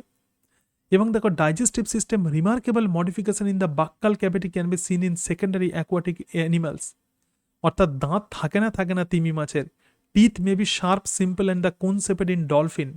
তাহলে ডলফিনের ক্ষেত্রে যে দাঁত থাকবে সেটা কিন্তু কোন শেপেড হবে, ঠিক আছে, ত্রিভুজের মতো হবে। Or maybe absent in one জ, একটা জতে একটা চোয়ালে দাঁত আছে আর একটা চোয়ালে দাঁত নেই। ইন দ্য আপার জ অফ দ্য স্পার্ম হুইল, তো স্পার্ম হুইলের আপার জতে প্রধানত দাঁত থাকে। আবার ব্যালিন যে হুইল আছে তার কিন্তু দুটো জতেই দাঁত থাকে। টিথ হোয়ার প্রেজেন্ট আর নিউমারাস, যখন এর দাঁত থাকবে সেগুলো অনেক দাঁত তাদের থাকে, ঠিক আছে, অনেক সংখ্যায় দাঁত থাকে। তাহলে কোন অর্গানিজমসের ক্ষেত্রে, খুব যদি শক্ত প্রশ্ন দেয় তবে এরকম দিতে পারে, সেই জন্য আমি জাস্ট এগুলোকে দাগ দিয়ে দিয়েছি, হাইলাইটেড পোর্শনগুলোই বেশি করে পড়বে। রেসপিরেটরি সিস্টেম দেখো, external nostrils are shifted towards the upper side at the tip of the head. মানে এক্সটার্নাল যে বহিঃকর্ণ সেটা হচ্ছে মুখের সামনের দিকে থাকে। Tortoise, crocodile, behaviour, dolphin and the whales are the adaptive feature. তাহলে কি হচ্ছে, এই সমস্ত টর্টোয়াইজের ভাবো নাসারন্ধ্র কোন দিকে আছে, ঠিক আছে, তাহলে ক্রোকোডাইলসের ভাবো নাক, স্নাউটের ওপরের দিকে দুটো নাক থাকে, এবং যেহেতু এরকম নাক থাকে তো সেই কারণের জন্য অনেক সময় এরা জলের ওপরে নাকটাকে বের করে দিয়ে, স্নাউটে যেহেতু একদম প্রান্তে যেহেতু এদের নাসারন্ধ্র থাকে, অনেক সময় জলে সাঁতার কাটতে কাটতে নাকটাকে উঁচু করে জলে সাঁতার কাটে, এবং তার ফলে তারা সহজেই অক্সিজেন নিয়ে নিতে পারে। Circulatory system high haemoglobin content, প্রচুর পরিমাণে এদের হিমোগ্লোবিন থাকে। Reproductive system, this are not disposed into the scrotum but situated in a pouch near the inguinal region of the marine animal. তাহলে টেস্টিস আর নট ডিসপোজড, তাহলে স্ক্রোটামের মধ্যে আমরা প্রধানত টেস্টিসকে দেখতে পাই না, কিন্তু কোনো অর্গানিজমসের ক্ষেত্রে একটা থলির মধ্যে এরা অবস্থান করে। Male marine turtles usually do not visit land in their life time. Male marine যে টার্টেল আছে, টার্টেল মানে বড় বড় কচ্ছপ, তারা কিন্তু কখনোই ল্যান্ডে তারা কিন্তু মুভ করে না, কিন্তু ফিমেল টার্টেল কিন্তু ল্যান্ডে তারা মুভ করে, ঠিক আছে, ফিমেল টার্টেলরা ল্যান্ডে মুভ করে ডিম পাড়ার জন্য। সেই জন্য অনেক সময় ফিমেল টার্টেলদের যারা সন্তান হয় আর কি, যারা যারা সমুদ্রে আবার ফিরে যেতে পারে তারাই বেঁচে থাকে, ম্যাক্সিমাম মারা যায়। Almost all marine snakes are viviparous, তারা সবাই বাচ্চা পারে, ম্যাক্সিমাম মেরিন স্নেক কিন্তু ভিভিপেরাস হয়। ইন্টিগুমেন্ট দেখো a thick subcutaneous layer of the fat is present in whale, seal and the penguin. তাহলে এদের চামড়ার নিচে ফ্যাট থাকে, তো এই ফ্যাটকেই আমরা বলবো ব্লাবার। তো ব্লাবার প্রধানত থার্মো রেগুলেশনে সাহায্য করে, যেহেতু জলে থাকে, জলের টেম্পারেচার প্রচুর কম হতে পারে, তাহলে মেটাবলিক রিয়াকশানের ফলে এরা যে টেম্পারেচার বডির মধ্যে তৈরি হয় সেটা যাতে একদম সরাসরি জলেতে যাতে মিশে যাতে না যায়, তো সেই কারণের জন্য সেই টেম্পারেচারকে কনজার্ভ করে রাখবে যেটা, সেটাই হলো ব্লাবার। ঠিক আছে, এছাড়া কি হবে, milk in the whales contain the less water but rich in fat. দেখো তিমি মাছ যেহেতু স্তন্যপায়ী শ্রেণীর প্রাণী, তাহলে অবশ্যই তাদের মিল্ক তৈরি হবে। তো মিল্ক তাহলে কোথায় তৈরি হয়, এদের তো সেরকম মেমারি গ্ল্যান্ড থাকে না, তো কিন্তু মিল্ক কিন্তু একটা সাইনাসের মধ্যে তৈরি হয়। সাইনাস মানে একটা গহ্বরের মধ্যে তৈরি হয়, যাকে আমরা বলবো মিল্ক সাইনাস, এবং সেখান থেকে এদের মিল্ক নির্গত হয়। সেন্স অর্গান মানে কি ইকোলোকেশন করে, ঠিক আছে, স্পেসিফিক স্ট্রাকচার দিয়ে এরা প্রধানত একটা আল্ট্রাসাউন্ড তৈরি করে, এবং সেই সাউন্ডটা জল দিয়ে ভেসে ভেসে গিয়ে কোনো একটা স্ট্রাকচারে যখন ধাক্কা লাগে আবার ওদের কাছে ফিরে আসে, এবং তার ফলে তারা বুঝতে পারে। সুতরাং এটাকেই বলে ইকোলোকেশন। আমরা যখন কোনো শব্দ যখন করি, যখন কোনো দেওয়ালে যখন ধাক্কা লেগে আবার ফিরে আসে, তাকেই তো বলবো আমরা প্রতিধ্বনি বা ইকো। এরাও সেরকমভাবে ইকো রেঞ্জিং করে। ঠিক আছে, সুতরাং এগুলোই হলো সেকেন্ডারি অ্যাকোয়াটিক অ্যাডাপ্টেশনের বৈশিষ্ট্য। যখন পড়বে কিভাবে করবে, দেখো অনেক কিছু আছে। সুতরাং বডি হচ্ছে স্ট্রিম লাইন, জাস্ট এইটুকু পড়ো। এদের ওয়েবড ফিট এবং প্যাডেল দেখা যায়। প্যাডেল এবং ফ্লিপার্স কাকে বলে একটু দেখে নাও, যেহেতু আমি পিঙ্ক কালারে দিয়েছি তাহলে এদের স্ট্রাকচার পড়তে হবে। ফিন্স পড়ার দরকার নেই, ঠিক আছে। রিবস অত ভালোভাবে না পড়লেও চলবে, কিন্তু এক্ষেত্রে দেখো ওয়ার প্রোপালশন কাকে বলে আর টেল প্রোপালশন কাকে বলে পড়বে। স্নাউট আর রস্ট্রামের এদের ডেভেলপমেন্ট হয়েছে, সুতরাং এটা কি একটুখানি জেনে রাখবে, যেহেতু হাইলাইটেড করা আছে। এই অংশটা আর অত দেখার দরকার নেই, ঠিক আছে। ব্লাবার কাকে বলে একটু দেখে নেবে, নোন অ্যাজ দ্য ব্লাবার। ব্লাবার কাকে বলে। মিল্ক অফ দ্য হুইলস প্রধানত কোথায় থাকে সেটা পড়বে। ইকো রেঞ্জিং মানে ইকো লোকেশন, ঠিক আছে। এরকমভাবে পড়ার চেষ্টা করবে, ডিটেলসে নয়, জাস্ট এই অংশগুলো সেকেন্ডারি অ্যাকোয়াটিক অ্যাডাপ্টেশনে দেখা যায়, প্লাস তার সঙ্গে সঙ্গে একটু তোমরা আইডিয়া নিয়ে নেবে। এবার দেখো সেকেন্ডারি অ্যাকোয়াটিক কোন কোন অর্গানিজমস আমরা দেখতে পাই। রেপটাইলসের মধ্যে ট্রায়োনিক্স, অ্যালিগেটর, ক্রোকোডাইলাস, যেগুলো হাইলাইট করে রেখেছে মনে রাখবে, বাকিগুলো মনে না রাখলেও চলবে। গ্রিন টাটেল যেমন চেলোনিয়া, সি স্নেক যেমন হাইড্রোফিস। অ্যাভিসের মধ্যে দেখো পাখির মধ্যে অ্যালবাট্রস, আমরা প্রত্যেকে জানি অ্যালবাট্রসের কথা জানি, কর্মোরান্টের কথা জানি, পেলিকানের কথা জানি, গালের কথা জানি, পেনগুইন জানি, ঠিক আছে। ম্যামালসের মধ্যে দেখো প্ল্যাটিপাস বা অর্নিথোরিনকাস, হিপোপটেমাস আর দ্য অ্যাম্ফিবিয়ান্স, ঠিক আছে। হিপোপটেমাস আর অ্যাম্ফিবিয়াস, সরি অ্যাম্ফিবিয়ান বলছি, হিপোপটেমাস আর অ্যাম্ফিবিয়াস, ঠিক আছে। সিল আছে, অর্থাৎ হিপোপটেমাস ম্যাক্সিমাম সময় জলের ভেতরেই ঢুকে থাকে, মাঝে মাঝে তুমি ওকে দেখতে পাবে, ঠিক আছে। হোয়েলস আছে, ঠিক আছে। সুতরাং গ্যাঞ্জেটিক ডলফিন আছে, তাহলে এরা হলো সেকেন্ডারি অ্যাকোয়াটিক অ্যানিমালস। সবাই বুঝতে পেরেছ কিভাবে পড়তে হবে। পরের অংশে যাই, দেখো সিলেবাসে যেটা আছে সেটা হচ্ছে ভোল্যান্ট অ্যাডাপ্টেশন।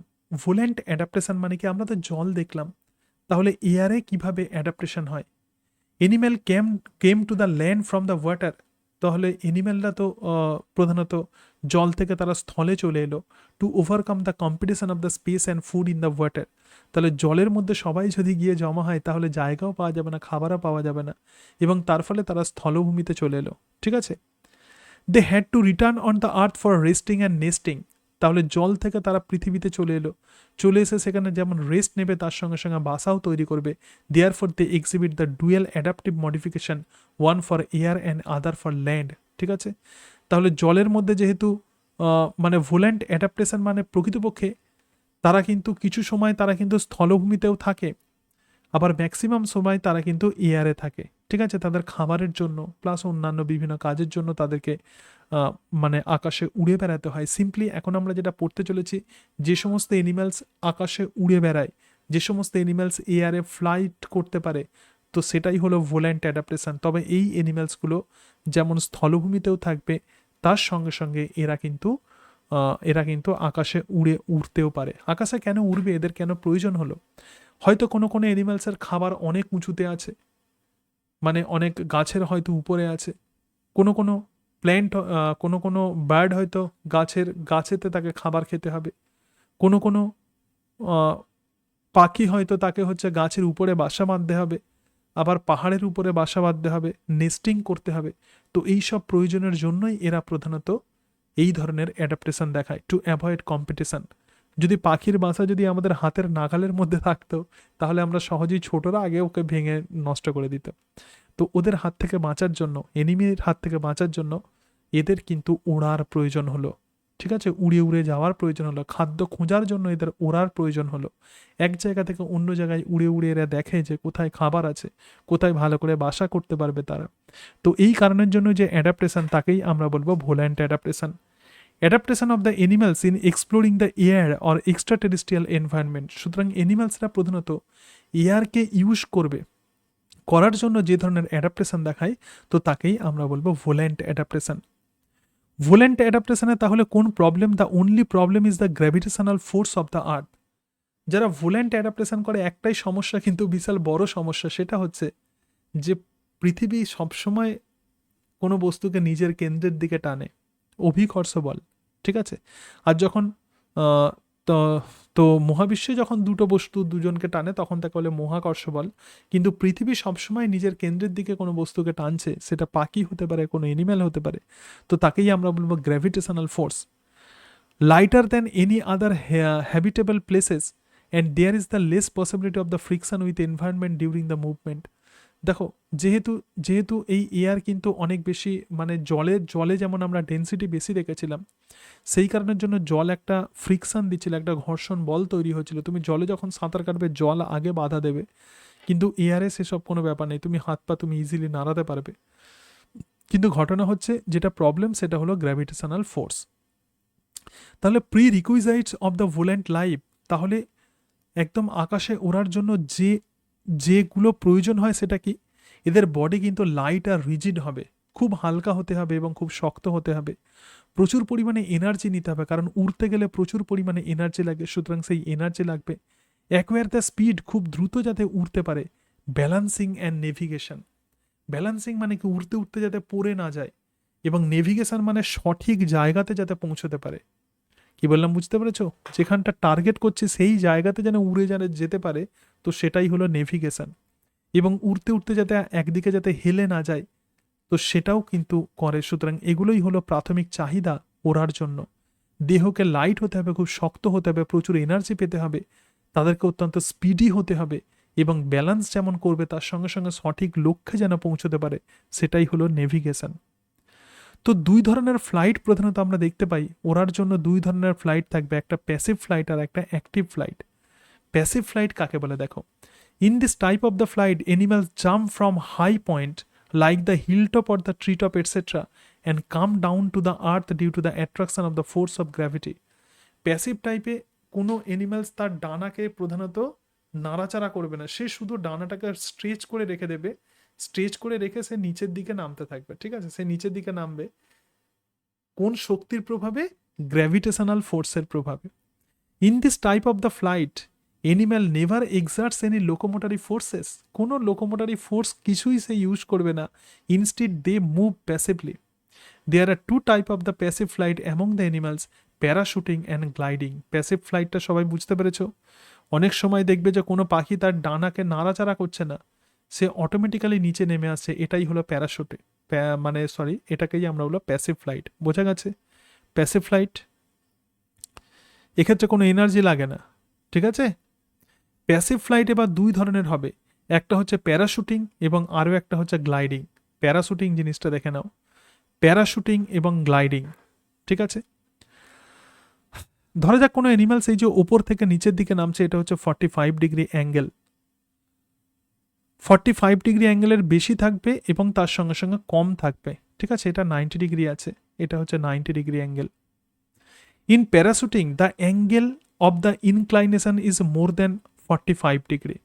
তাহলে 45 থেকে যত আমরা এইদিকে যাবে, এদিকে তো 90 ডিগ্রি, তাহলে কি হবে এক্ষেত্রে? 45 ডিগ্রির বেশি এক্ষেত্রে যেদিকে যদি আমরা যাব 90 ডিগ্রি, তাহলে প্যারাশুটিংয়ে 45 ডিগ্রি থেকে বেশি কোণে তারা নামবে। যদি বেশি কোণে নামে তাহলে ডিস্টেন্স সেক্ষেত্রে কভারিং কিন্তু কম হবে, এটা যদি হিল টপ হয়। ঠিক আছে, আর গ্লাইডিংয়ে কি হচ্ছে? Is less than 45 degree with the earth.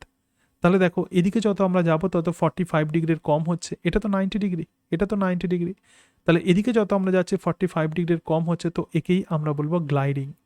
এবার একটুখানি এটা দেখে নাও, তাহলে আরো বুঝতে পারবে। The animal during the passive flight when comes down on the earth at an angle 45 degree or more than this, তো তাকেই আমরা বলবো parachuting. They are travelling less distances than the gliders. Example tree frog. কেন less distance? দেখো ওপর থেকে যখন নিচের দিকে নামবে অ্যাকচুয়ালি এখানে নামবে, তার মানে কি এখান থেকে যখন নামছে এটা যদি টপ হয়, এটা যদি পয়েন্ট হয়, এই পয়েন্ট থেকে সে কতটা ডিস্টেন্স কভার করলো? এইটুকু ডিস্টেন্স। এটাই হলো প্যারাশুটিং। সবাই বুঝতে পেরেছো? ক্লিয়ার?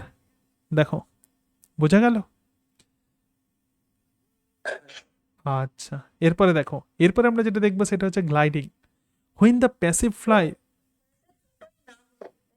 দুটোই নামছে, একটা 45 ডিগ্রির কম করে নামছে এবং সে কিন্তু স্পেস কিন্তু তাহলে তার এক্ষেত্রে কম লাগছে, ঠিক আছে? আর একটা 45 ডিগ্রির বেশি করে লাগছে, সেটাই হচ্ছে গ্লাইডিং। গ্লাইডিং মানে অনেক দূর যেতে পারবে, আর প্যারাশুটিং মানে কম দূর যেতে পারবে, ঠিক আছে? When the passive flyer comes down on the earth at an angle less than 45 degree, তখনই তাকে আমরা বলবো gliding. This type of the flower covers the more distance than a parachuter if they jump from the same height.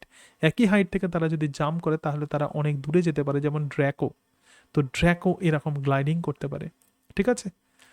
তো এই জায়গাতে যে ভোল্যান্ট যে adaptation আছে, সুতরাং প্যাসিভ ফ্লাইট কিন্তু দুই ধরনের হবে, একটা প্যারাশুটিং আর একটা গ্লাইডিং। এক্ষেত্রে উইংস কোনোভাবে সে নাড়াচাড়া করছে না বা অন্য কোনো স্ট্রাকচারের সাহায্যে সে প্যাসিভ ফ্লাইং করে, অতটা পরিমাণে এনার্জি লাগে না, ঠিক আছে?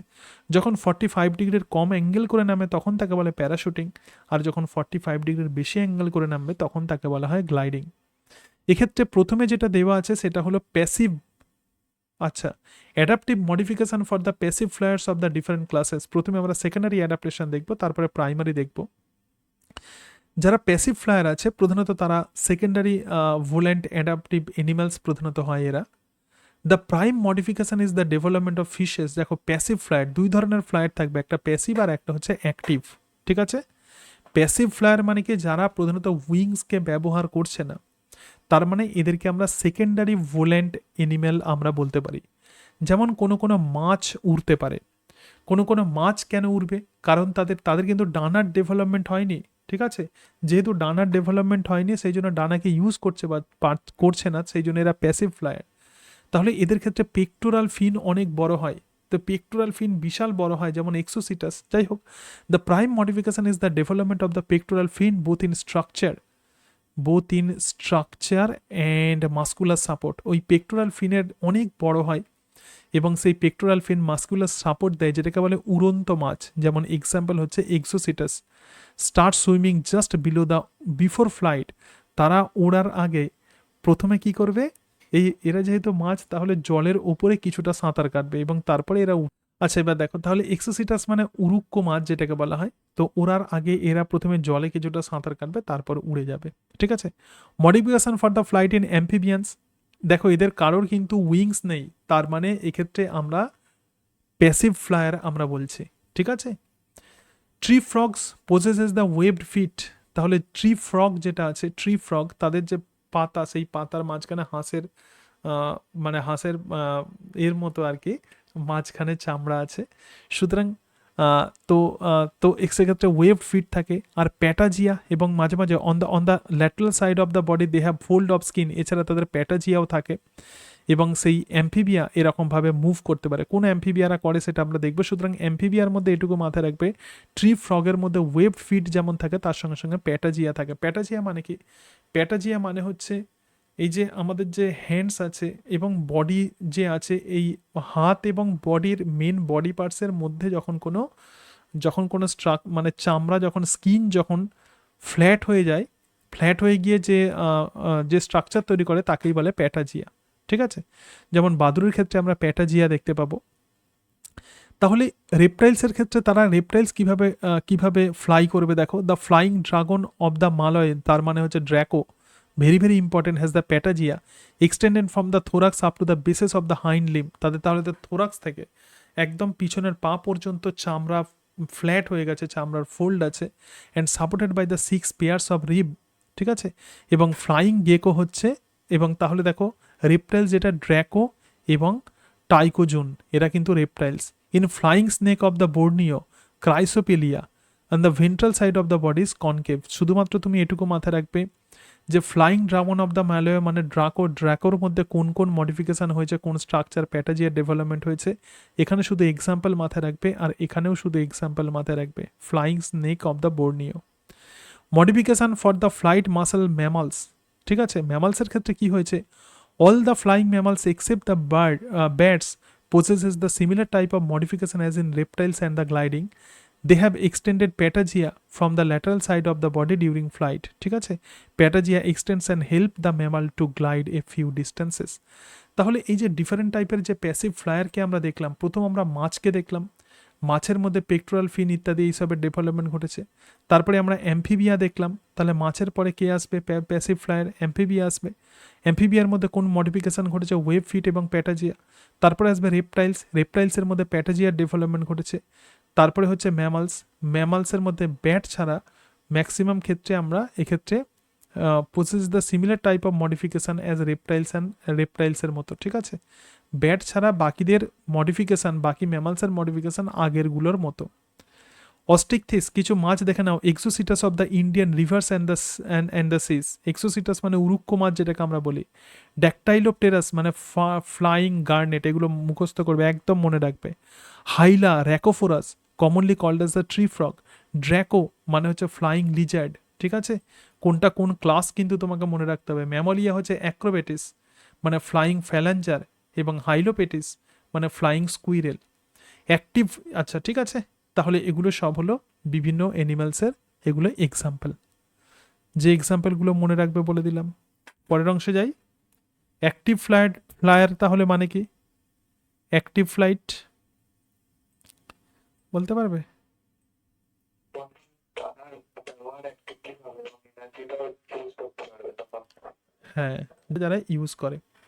তাহলে অ্যাক্টিভ ফ্লাইট কাকে বলবো, in active flight animals actively participate in the flight process, they can start flying from any places they like. এই অ্যাক্টিভ ফ্লাইট যারা আছে তারা যে কোনো জায়গা থেকে তাদের ওড়া শুরু করতে পারে, and land at their favourable places. Generally most birds and the some mammals are capable of flying actively, ঠিক আছে। বেশিরভাগ ক্ষেত্রে প্রধানত কিছু পাখি আছে এবং তার সঙ্গে সঙ্গে বাদুড়, এরা প্রধানত অ্যাক্টিভ ফ্লাইট করে, ঠিক আছে। আচ্ছা, কিছু পাখি আছে, generally most of the flight, বেশিরভাগ মোস্ট অফ দ্য বার্ডস এবং some mammals are capable of flying actively. কারা করে আগে দেখে নিই। পাখির মডিফিকেশান দেখে নাও। The body is extremely streamlined and perfectly spindle shaped body. তাহলে পাখি বা পায়রার বডি কিন্তু স্পিন্ডল শেপেড হবে, মাকুর মতো। At the anterior end is conical beak and the posterior end the tail, ঠিক আছে। তাহলে এদের দেহটা অনেকটা নৌকার মতো, ঠিক আছে। তারপরে কি হবে, তারপরে টোটাল বডি কিন্তু ফেদার্স বা পালক দ্বারা ঢাকা থাকবে। These are helpful during the flight as they minimize the friction with the air, ঠিক আছে। আকাশে যখন উড়ে তখন বাতাসের ঘর্ষণ বল যাতে এদের বডিতে কোনো ক্ষতি করতে না পারে, সেই জন্য এদের ফেদার্স থাকে। এবং অগ্রপদ কিন্তু ডানায় রূপান্তরিত, this is very very important. 4 limb is modified into the wings, এবং the wings becomes efficient tool for flight in the position of the flight feathers or the remiges. তাহলে দেখো, এই যে উইংস আছে, এই ডানা আছে, এই ডানার মধ্যে যে ফ্লাইং ফেদার থাকে, মানে যে পালকগুলো, পাখির ডানাতে যে বড় বড় পালক থাকে পায়রাতে, তো তাকেই আমরা বলবো রেমিজেস, ঠিক আছে। সুতরাং এগুলো হলো ফ্লাইট ফেদার্স, এবং রেমিজেস আবার যেখানে জন্মায় তাকে বলে প্রাইমারিস থেকে ইত্যাদি, এগুলা অত না করলেও চলবে। সুতরাং ফ্লাইট ফেদার্স মানে হলো remiges. The feathers remiges R renewable, তার মানে রেমিজেস যদি নষ্ট হয়ে যায়, পালক যদি ঝরে পড়ে যায়, আবার সেই জায়গাতে নতুন পালক তৈরি হয়। সুতরাং এক্ষেত্রে আমরা দেখলাম যে এগুলো হলো মেন মানে কিছু অংশ। ফ্লাইং আর রিলেটিভলি মডারেট স্পিড, তাহলে flying at relatively moderate speed, এবং তার সঙ্গে সঙ্গে দেখো মডারেট স্পিডে কারা কারা করবে। বাট আচ্ছা, this type of wing is for flying at a relatively moderate speed, অর্থাৎ এই জাতীয় যে উইংস আছে, উইংসগুলো প্রধানত খুব যে দূরে জোরে যে ছুটবে সেরকম বিষয়টা নয়, ঠিক আছে। বিভিন্ন স্প্যারো, ক্রো, রবিন ইত্যাদি এরকম হাই স্পিড উইং, বিভিন্ন রকমের উইং থাকে। এক্ষেত্রে প্রথম যেটা আছে, আচ্ছা এখানটা একটু বলে দিই আর একবার ভালো করে, বুঝতে পারছি না। শোনো, যারা অ্যাক্টিভ ফ্লাইট যারা করবে তাদের ক্ষেত্রে যার ডেভেলপমেন্ট ঘটবে সেটা হচ্ছে উইংসের বা ডানার। এই ডানা প্রধানত অগ্রপদ মডিফাই হয়ে ডানায় পরিণত হয়, এবং এই ডানার মধ্যে ফেদার্স থাকে, ঠিক আছে। এইবারে এই যে ডানা বলছি, এই ডানা প্রধানত বিভিন্ন রকমের হয়। যাদের ক্ষেত্রে আমরা এলিপ্টিক্যাল উইং যাদের দেখতে পাই, এগুলো ডিটেলিং অত পড়তে হবে না, মনেও থাকবে না, শুধু এটুকু মাথায় রাখো যাদের মধ্যে এলিপ্টিক্যাল উইং দেখতে পাই সেগুলো মডারেট স্পিড, মানে খুব জোরেও তারা সেই সমস্ত পাখিরা উঠতে পারে না, আবার খুব আস্তেও উঠতে পারে না, মোটামুটি মিডিয়াম স্পিডে তারা ওড়ে। যেমন হচ্ছে স্প্যারো, ক্রো এবং রবিন। যেমন কাক, যে তুমি যে ভাবছো যে বিশাল জোরে স্যাট করে উড়ে চলে গেল, সেরকম নয়। চড়ুই পাখি, স্প্যারো, রবিন, এই জাতীয় পাখিগুলো প্রধানত আহ, তাদের প্রধানত কোন ধরনের উইং থাকবে? Elliptical wing. তারপরে যেটা হচ্ছে সেটা হচ্ছে high speed wing. The wings are comparatively small and pointed tip. অর্থাৎ আগের যে পাখিগুলো বললাম এদের ডানা অনেক বড় বড় হয়, আবার ফের দেখো হাই স্পিড যেগুলো উইংস আছে সেগুলো ছোট হয় এবং তাদের টিপ প্রধানত পয়েন্টেড হয়, যেমন সোয়ালো, টিল অর্থাৎ কি ডাক, হামিং বার্ড। তার মানে কি প্রধানত যারা মাইগ্রেটরি বার্ড হয় তাদের ক্ষেত্রে হাই স্পিড উইং থাকে, এছাড়া আরও বিভিন্ন উইং থাকে, শুধু এই দুটো মাথায় রাখবে, ঠিক আছে? যেমন হামিং হামিং বার্ডের মধ্যে প্রধানত কোন ধরনের উইংস থাকে। এরপরে দেখো মডিফিকেশান, এদের যে অস্থি থাকে সেটা হচ্ছে নিউম্যাটিক অস্থি। Modification for the light and the rigid body, এদের যে অস্থি থাকে, যে বোনস থাকে, তার মধ্যে প্রচুর পরিমাণে বাতাস পূর্ণ থাকে, বায়ু পূর্ণ থাকে, which reduces the body weight remarkably. তো এই ধরনের যে অস্থি তাকেই আমরা বলবো নিউম্যাটিক অস্থি। Additionally, there is a tendency of the reduction in the number of bones and also the different bones.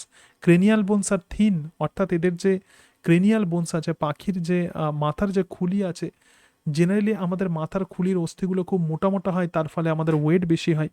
কিন্তু পাখির যে মাথার যে খুলি আছে সেই সেই খুলির যে বোনস আছে সেগুলো কিন্তু অনেক পাতলা হয়। এই জায়গাতে একটুখানি আমাদেরকে পড়তে হবে, দেখে নাও, খুব important. All the thoracic vertebra except the last one are fused to form a single mass called the fulcrum. Thoracic vertebra মানে কি? বুকের কাছে যে ভার্টিব্রা যেগুলো থাকে, মানে ভার্টিব্রা মানে ভার্টিব্রাল কলাম বা মেরুদণ্ড দিয়ে যেটা তৈরি হয়েছে, তাহলে বুকের কাছে যেগুলো থাকে, তো সমস্ত থোরাসিক ভার্টিব্রা, ভার্টিব্রা প্রধানত সার্ভাইকাল হতে পারে, ঘাড়ের কাছে হতে পারে।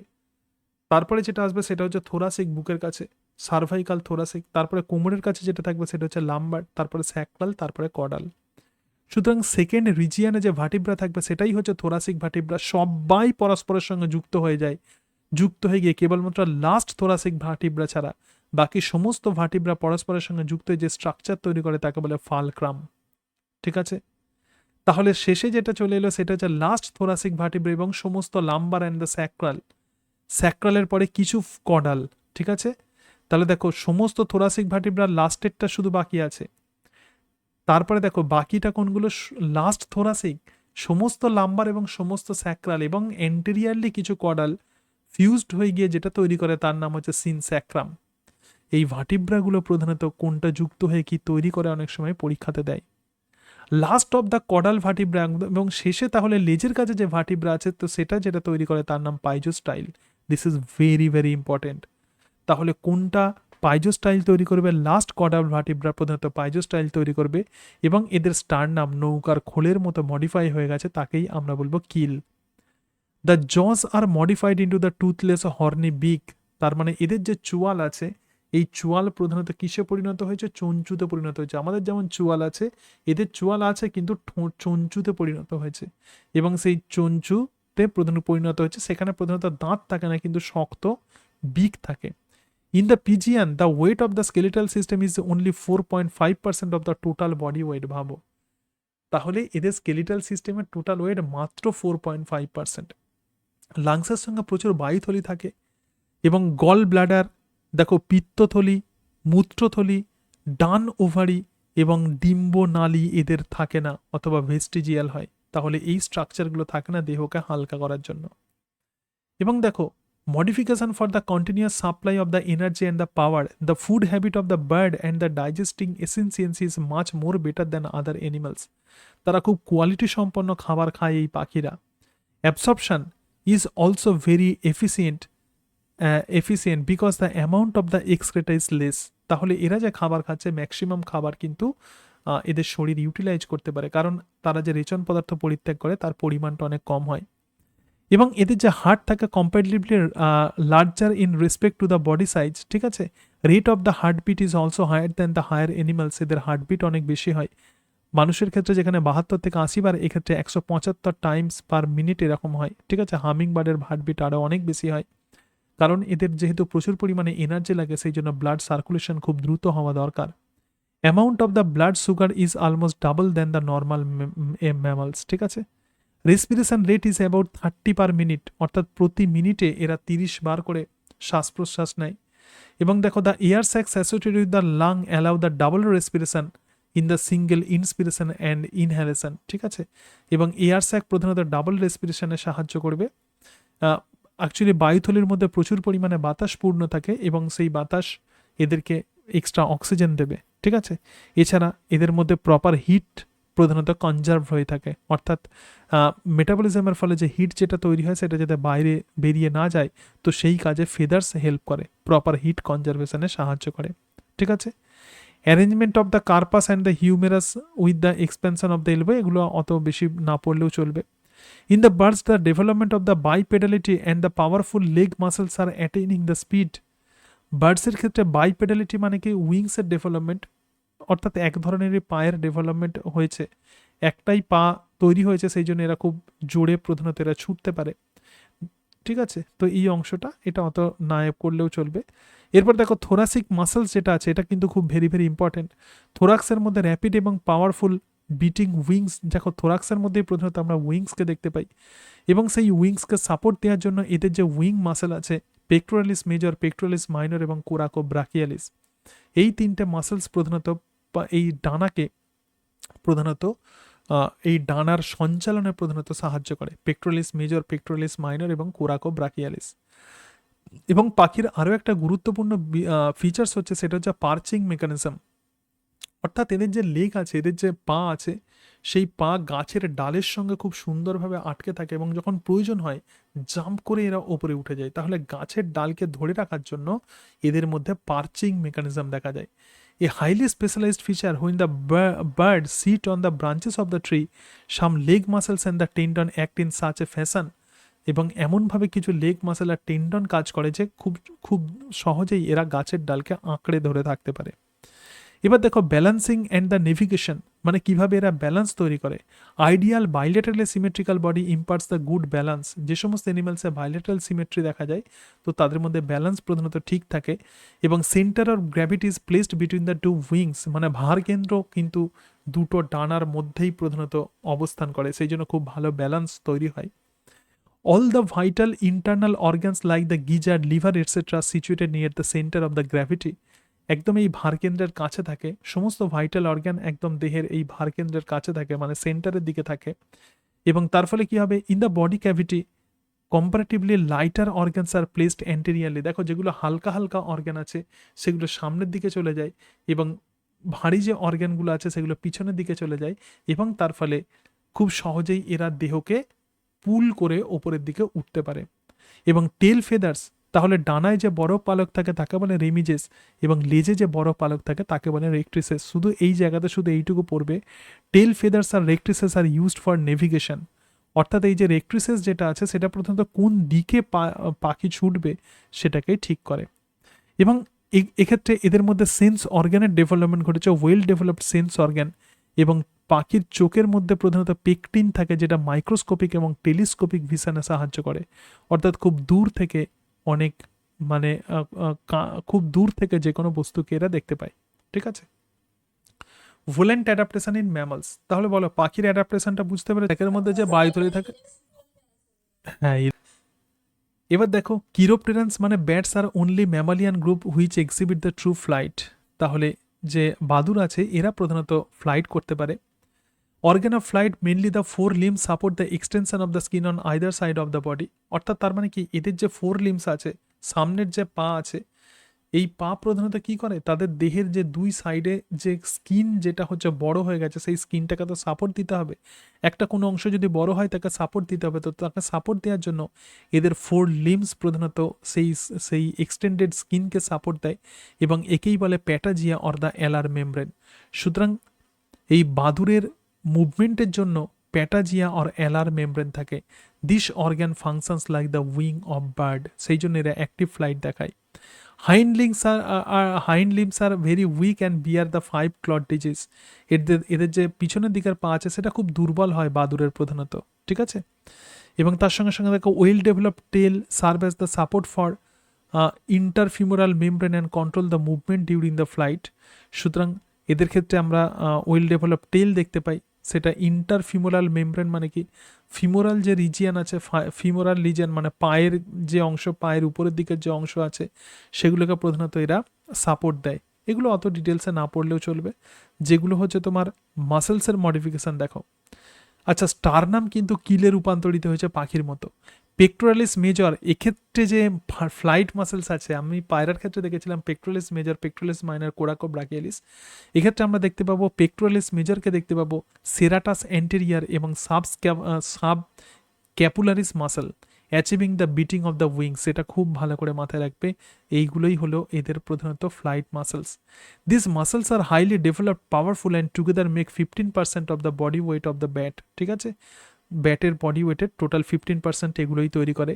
টেন্ডনস and the hind limb provide a very tight catch when the animals are suspended upside down at the rest. তার মানে কি, এরা মাথাটা প্রধানত নিচু করে গাছের ওপর ঝুলে থাকে, তো তখন এদের যে টেন্ডন আছে, টেন্ডন এবং তার সঙ্গে সঙ্গে এদের যে পিছনের পা আছে, এটাই প্রধানত এই কাজে সাহায্য করে।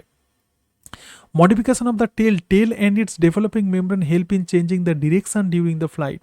লেজ প্রধানত কোন দিকে বাদুর মুভ করবে সেই ডিরেকশনকে প্রধানত ঠিক করে দেয় এবং তার সঙ্গে সঙ্গে ব্রেকের মতো কাজ করে, কখন থামতে হবে কখন উড়তে হবে সেই কাজে সাহায্য করে। ঠিক আছে, এবং তার সঙ্গে সঙ্গে দেখো ইন সাম কেসেস কখনো কখনো এই লেজেতে serves as the capacious pouch for holding the pray.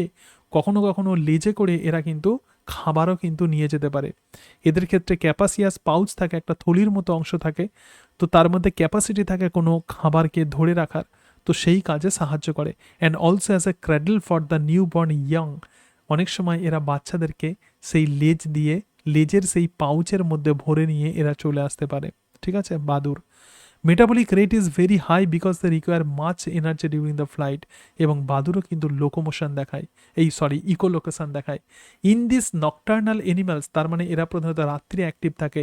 Eyes serve the little during the night although the eyes are large. তাহলে যদিও এদের চোখ যদিও অনেক বড় বড় হয়, কিন্তু তবুও খুব ভালো এরা দেখতে পায় না। Powerful ear in combination with the nose, ভালো করে শোনো, এদের যে কান আছে এবং তার সঙ্গে সঙ্গে নাক, এই দুটোকে কম্বাইন করে, এই দুটোকে ইউজ করে mouth develop a facial special sensing system and mouth develop a special sensing system. তাহলে এদের দেখো, এদের কান, মুখ, নাক আর কান, এই তিনজনে মিলে যে স্ট্রাকচার তৈরি করে সেটা হচ্ছে ইকোলোকেটারি অর্গ্যান। এবং এই তিনটে স্ট্রাকচার একটা আল্ট্রাসনিক সাউন্ড দেয়, the emit the ultrasonic sound from the nose or the mouth. নাক অথবা মুখ থেকে একটা শব্দ তৈরি হয় এবং সেই শব্দ প্রধানত সামনে যদি কোনো বস্তু থাকে সেখান থেকে রিফ্লেক্ট করে এদের কাছে চলে আসে এবং তার ফলে সহজেই এরা সেই খাবারকে খেতে পারে। ঠিক আছে, তাহলে ইকোলোকেটারি যে সমস্ত অর্গ্যান আছে কী কী দিয়ে তৈরি হবে, এদের হচ্ছে নাক, মুখ এবং তার সঙ্গে সঙ্গে তাহলে নোজ, মাউথ আর হচ্ছে ইয়ার। ঠিক আছে, এই তিনটে দিয়ে এদের ইকোলোকেটারি অর্গ্যান তৈরি হয়। তার মানে এরা কিন্তু ইকোলোকেশন দেখায়। ঠিক আছে, বোঝা গেল। এরপরে চলে আসি ক্যামেলে। তো জেরিক অর দ্য ডেজার্ট অ্যাডাপ্টেশন মানে কি, যখন কোনো এনিম্যালস যখন কোনো মরু অঞ্চলে যখন জন্মায়, তার সেটা সব থেকে যেটা প্রবলেম হয় সেটা হচ্ছে ওয়াটার। তাহলে জলজ পরিবেশে অভিযোজনের জন্য যেটা এদের দরকার হয় সেটা হলো জলকে যেমন সংগ্রহ করা, জলকে যেমন দেহের মধ্যে ধরে রাখা এবং তার সঙ্গে সঙ্গে জল যাতে দেহের বাইরে বেরিয়ে যেতে না পারা সেই কাজে হেল্প করা। তাহলে এরা যে ইউরিন যেটাকে ত্যাগ করে, তো তার মধ্যে জলের পরিমাণ অনেক কম থাকে। এই বিষয়টা যেমন তোমাকে মাথায় রাখতে হবে, তার সঙ্গে সঙ্গে জেরিক অ্যাডাপ্টেশনে তারা কিভাবে জলকে দেহের মধ্যে সংরক্ষণ করে রেখে দেয়, তো সেটা প্রধানত আমাদেরকে পড়তে হবে। রেইনলেস অর রেয়ারলি রেইনলেস ক্লাইমেট, যা তার মানে বছরে 50 মিলিমিটারের কম যে জায়গাতে বৃষ্টিপাত হয়, তো সেই জায়গাতে জলের পরিমাণ প্রচুর পরিমাণে কম থাকে, তো তাকেই আমরা বলবো dessert. Almost all the deserts are located in the equatorial or in the tropical region where the scorching of the sun ray fall perpendicularly. ঠিক আছে, তার মানে যেখানে পারপেন্ডিকুলারলি সূর্যের আলো যেখানে পড়ে, তো সেই জায়গাতেই ডেজার্ট তৈরি হয়। যখন ইকোলজি পড়বো আমরা পড়বো, ওখানটা অত আর ইম্পর্টেন্ট নয়। ঠিক আছে, desert consist comparatively rare vegetation and the animal population. প্রধানত যে কোনো মরু অঞ্চলে প্রধানত গাছপালা খুব কম থাকে এবং অ্যানিম্যাল পপুলেশনও খুব কম থাকে, extremely hot temperature is the characteristic features. তো disadvantages of the desert life, যখন মরু অঞ্চলে কোনো অ্যানিম্যালস যখন আসে তখন সে কী কী প্রবলেম ফেস করে। There is no trace of water except in the oasis, oasis ছাড়া কোনো জায়গাতে কিন্তু জল থাকে না। To overcome the water crisis camel develop a water intake capacity when available. তাহলে এই যে জল যখন পাচ্ছে না, তো সেইখানের জন্য ক্যামেল বা উট যখন জল খায় তখন প্রচুর পরিমাণে জল খেয়ে নেয়। তো এটা এইভাবে তারা কিন্তু ওভারকাম করে। ইন্টেন্স টেম্পারেচার, ঠিক আছে, প্রচুর টেম্পারেচার বেশি থাকে। Desert animal store the large quantities of the food as the fat under the skin. তাহলে ডেজার্ট যে সমস্ত অ্যানিমালস আছে, তো সেই সমস্ত অ্যানিমালসগুলো প্রধানত খাবারকে তাদের স্কিনের নিচেতে সঞ্চিত রাখে, which is believe to protect the animals from the desiccation. তার মানে কি, যাতে তাদের দেহ থেকে যাতে কোনোভাবে জল বেরিয়ে যেতে না পারে, তো সেই কাজে প্রধানত এটা হেল্প করে। এবং দেখো ফুড যেখানটা আমি হাইলাইট করেছি এটাই এক্ষেত্রে পড়বে। তাহলে ডিসঅ্যাডভান্টেজ অফ দ্য লাইফ অবশ্যই ওয়াটার, এটা তো আমরা সবাই জানি, এখানটা একটু জাস্ট দেখে রাখবে, কিন্তু যেটা ভালো করে ফোকাস করবে সেটা হচ্ছে এইটা। Camels have the ability to store the large quantities of the food as the fat in his hump, অর্থাৎ উটের যে কুঁজ থাকে, যে হাম্প থাকে, সেই হাম্পের মধ্যে এরা প্রচুর পরিমাণে খাবার সঞ্চয় করে রাখতে পারে। Its thick skin lips and the mouth, অর্থাৎ এদের যে ঠোঁট থাকে সেটা হচ্ছে খুব মোটা হয় এবং মাউথও খুব মোটা হয়। Enable it to eat the thorny xerophytic plant.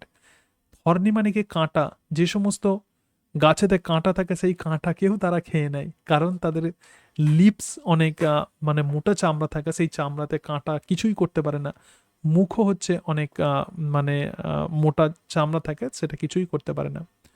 One kind of the hot blast of the wind is a terror to the desert life during the day time. দিনের বেলায় প্রচুর পরিমাণে গরম হাওয়া যখন মানে প্রবাহিত হয়, তো সেই সময় এটা কিন্তু প্রবলেম ক্রিয়েট করে। তো ডিসঅ্যাডভান্টেজ অফ দ্য ডেজার্ট লাইফে জলের ডিসঅ্যাডভান্টেজ আছে, টেম্পারেচার হিউমিডিটির ডিসঅ্যাডভান্টেজ আছে, খাবারের ডিসঅ্যাডভান্টেজ আছে, যত গাছ আছে সব গাছেতে কাঁটা দেখতে পাই, এবং উইন্ড, এগুলো সব হলো ডিসঅ্যাডভান্টেজ। ঠিক আছে, কি বললাম বুঝতে পেরেছো, এগুলোকে কিভাবে কভার করে। তাহলে অ্যাডাপ্টেশনস to overcome this disadvantages. So two overcome the above mention disadvantages the following modification, এক্ষেত্রে আমরা ডেজার্ট অ্যানিম্যালকে দেখতে পাই। যেহেতু পিঙ্ক কালারে দাগ মেরেছে, এটা খুব গুরুত্বপূর্ণ। Moisture getting, it is the prime requisite, এটাই হলো প্রাথমিক চাহিদা টু অবটেইন দ্য ময়েশ্চার, মানে জলীয় বাষ্পকে গ্রহণ করা। A common practice to collect the moisture from the juice of the succulent plant sap or from the blood of the prey. তাহলে জেনারেলি এরা যে সমস্ত গাছগুলোকে খায় সেই সমস্ত গাছ কিন্তু সাকুলেন্ট হয়। সাকুলেন্ট প্ল্যান্ট মানে কি, যে সমস্ত প্ল্যান্ট প্রচুর পরিমাণে জল সঞ্চয় করে রাখতে পারে। তোমরা জানো যে অ্যালোভেরাতে প্রচুর জল থাকে। তাহলে যেগুলো প্রধানত ডেজার্ট জেরোফাইটিক যে সমস্ত প্ল্যান্ট আছে, তারাও কিন্তু জল সঞ্চয় করে রাখে এবং সেটাকেই তখন অ্যানিম্যালরা খেয়ে নেয়। এইভাবে তারা ডিপেন্ডেন্ট হয়ে যায় প্ল্যান্টসের প্রতি। তাহলে এই ময়েশ্চার গেটিং, এরা প্রধানত সাকুলেন্ট প্ল্যান্টকে এরা প্রধানত খাদ্য হিসেবে গ্রহণ করে, অথবা কোনো প্রে মানে হচ্ছে খাবার, তো সেই খাবারের মধ্যে যে ব্লাড থাকে, কোনো অ্যানিম্যাল যদি হয় তো তার ব্লাডই প্রধানত এদের জলের চাহিদা মেটায়। Most of the animals drink water in large amount when available, যখন প্রয়োজন হয় প্রচুর পরিমাণে জল খেয়ে নেয়। The skin is permeable when the environment is saturated with the water but is almost completely impermeable in the dry weather.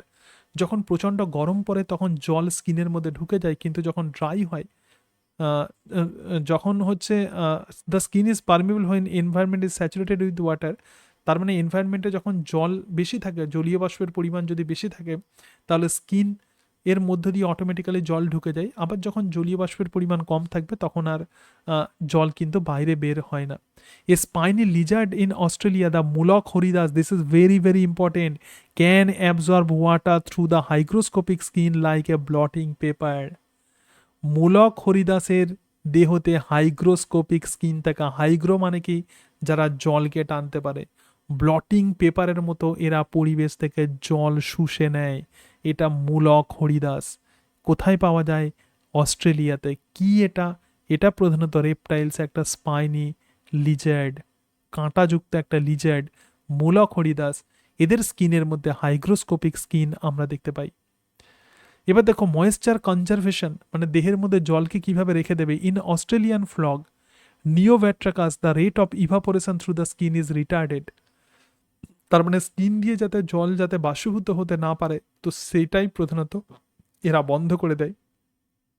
While the Rhodesian কাইরোম্যান্টিস, ঠিক আছে, লসেস ওয়াটার ভেরি স্লোলি, খুব ধীরে ধীরে তারা ওয়াটারকে লস করায়। রেপটালিয়ান স্কিন ইজ কম্পারেটিভলি ইমপারমিয়েবল। এগুলো একটু মোটামুটি একটু পড়ে রাখবে, কিন্তু যেটা ইম্পর্টেন্ট সেটা এইটা, the presence of the thick cornea stratum in the skin and the small number of the dermal gland ensure the minimum water loss. তাহলে এদের যে কর্নিয়া স্ট্র্যাটাম, মানে স্ট্র্যাটাম কর্নিয়াম অনেক থিক হবে, স্ট্র্যাটাম কর্নিয়াম অনেক thick হবে, এবং ডার্মিসে গ্রন্থির পরিমাণ কম হবে, কারণ গ্রন্থি থেকে যে পদার্থ সিক্রেটেড হয় তার মধ্যে জল থাকে, সেগুলো যাতে বেরিয়ে না যায় সেই কাজে এরা হেল্প করবে। The sweat glands are absent in rodents and other small mammals, এদের কোনো শ্বেত গ্রন্থি থাকে না। যখন রিডাকশান ইন ট্রান্সপিরেশন, মানে দেহ থেকে জল বাষ্পীভূত হয়ে যাচ্ছে, এটা কিভাবে হবে, এই তিনটে যেটা হাইলাইট করা আছে এগুলো ভালো করে পড়বে। রেসপিরেটরি অ্যাডাপ্টেশন, দেখো amphibians are apparently unable to control the water loss to the respiration, but the reptiles যেগুলো আছে, রেপটাইলসের মধ্যে নেজাল সল্ট গ্ল্যান্ড থাকে, have the some capacity to do so. আচ্ছা, এখানটা দেখে নাও, respiratory membrane permeable to oxygen and the carbon dioxide when they are permeable to water vapour. The air leaving any respiratory surface is also carrying water away from the body. দেখবে কোনো গরু মহিষ যখন নিঃশ্বাস নেয়, প্রশ্বাস মানে অক্সিজেন যখন ছাড়ে, তার সঙ্গে সঙ্গে জলও বেরিয়ে আসে। তাহলে অ্যাম্ফিবিয়ান্সের ক্ষেত্রে apparently unable to control the water loss to the respiration, তার মানে অ্যাম্ফিবিয়া কিন্তু যখন এই ওয়াটার লসকে প্রিভেন্ট করতে পারে না, কিন্তু কিছু রেপটাইলসের ক্ষেত্রে নেজাল সল্ট গ্ল্যান্ড থাকে, have the some capacity to do show, কিছুটা এদের এই ক্ষমতা থাকে। Fluid secreted from the nasal salt gland help to cool and moisture the inhaled air.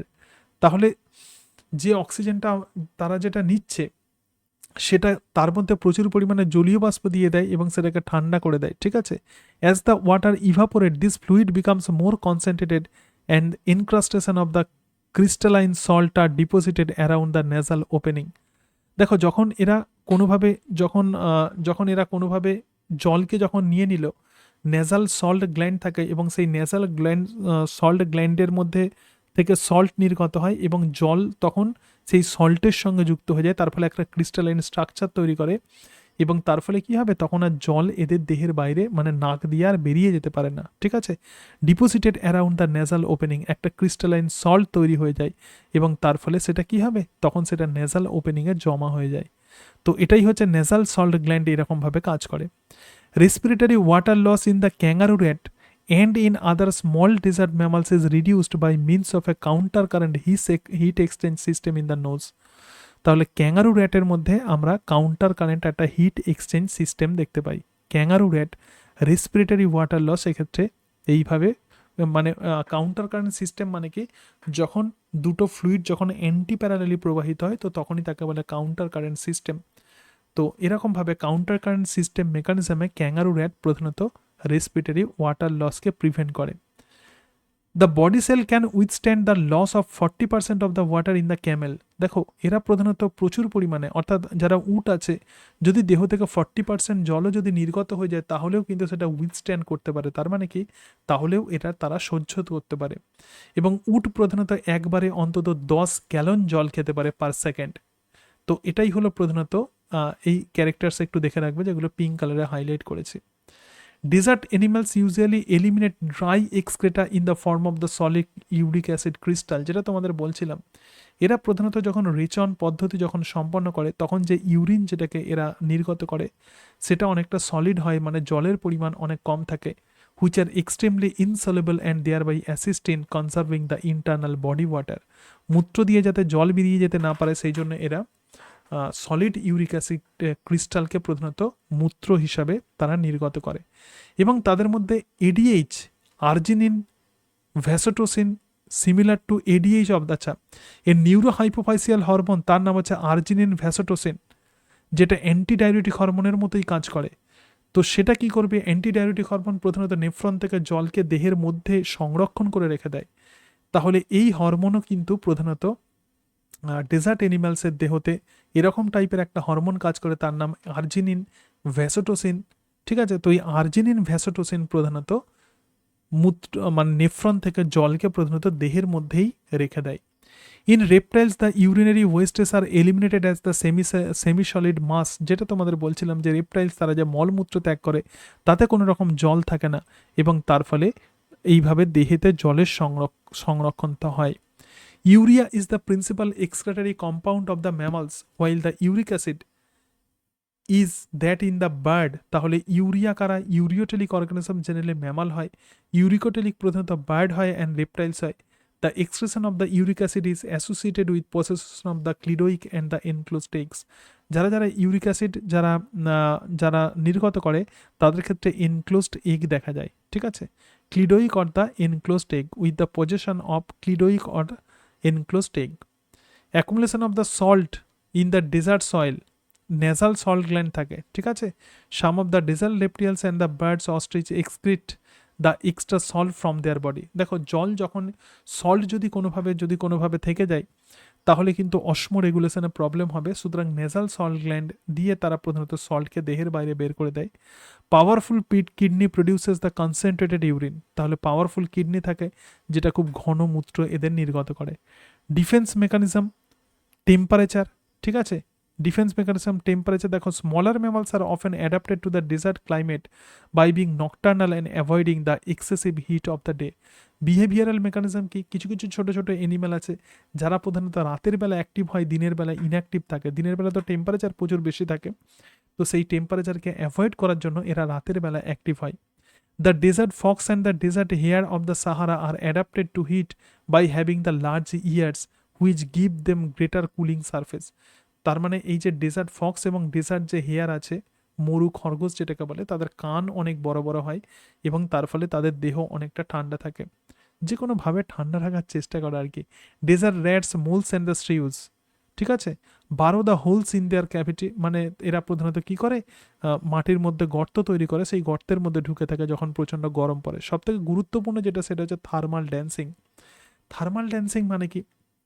Thermal dancing মানে হচ্ছে এরা মানে এদের যে পা আছে সেই পাকে এরা সবসময় নাচাতে থাকে। তার মানে যখন একবার গরম হচ্ছে, মাটিতে পড়ছে, আবার সেই পা তুলে নিয়ে আবার পরের পা দিচ্ছে। তাহলে কিছু সময় যদি কোনো তাপেতে যদি কোনো অর্গ্যানকে আমরা ধরে রাখি অতটা তাপটা লাগে না, তো তাপটাকে পাওয়ার জন্য অনেকটা সময় দিতে হয়, কিছুটা সময় দিতে হয়। প্রচণ্ড গরম ভূমিতে এরা প্রধানত ড্যান্সিং করে। একবার একটা পা মাটিতে ফেললো, আবার অন্য পা তুলে নিল, আবার একটা পা মাটিতে ফেললো, অন্য পা তুলে নিল। এর ফলে পা গরম হওয়ার অতটা সময় থাকে না। This is very very important. Certain lizard during the heat of the day the resting alternately on just of the 2 feet at a time to avoid the total contact with the hot ground surface. ঠিক আছে? এছাড়া কি আছে? Jerboa. ঠিক আছে? And the kangaroo rat produce a copious flow of the saliva in response to the heat stress. যখন প্রচণ্ড hit stress হয় তারা তখন স্যালিভা তৈরি করে, ফ্লো অফ দ্য স্যালিভা। এগুলো সব মোটামুটি, এগুলো একটু এই অংশগুলো পড়বে।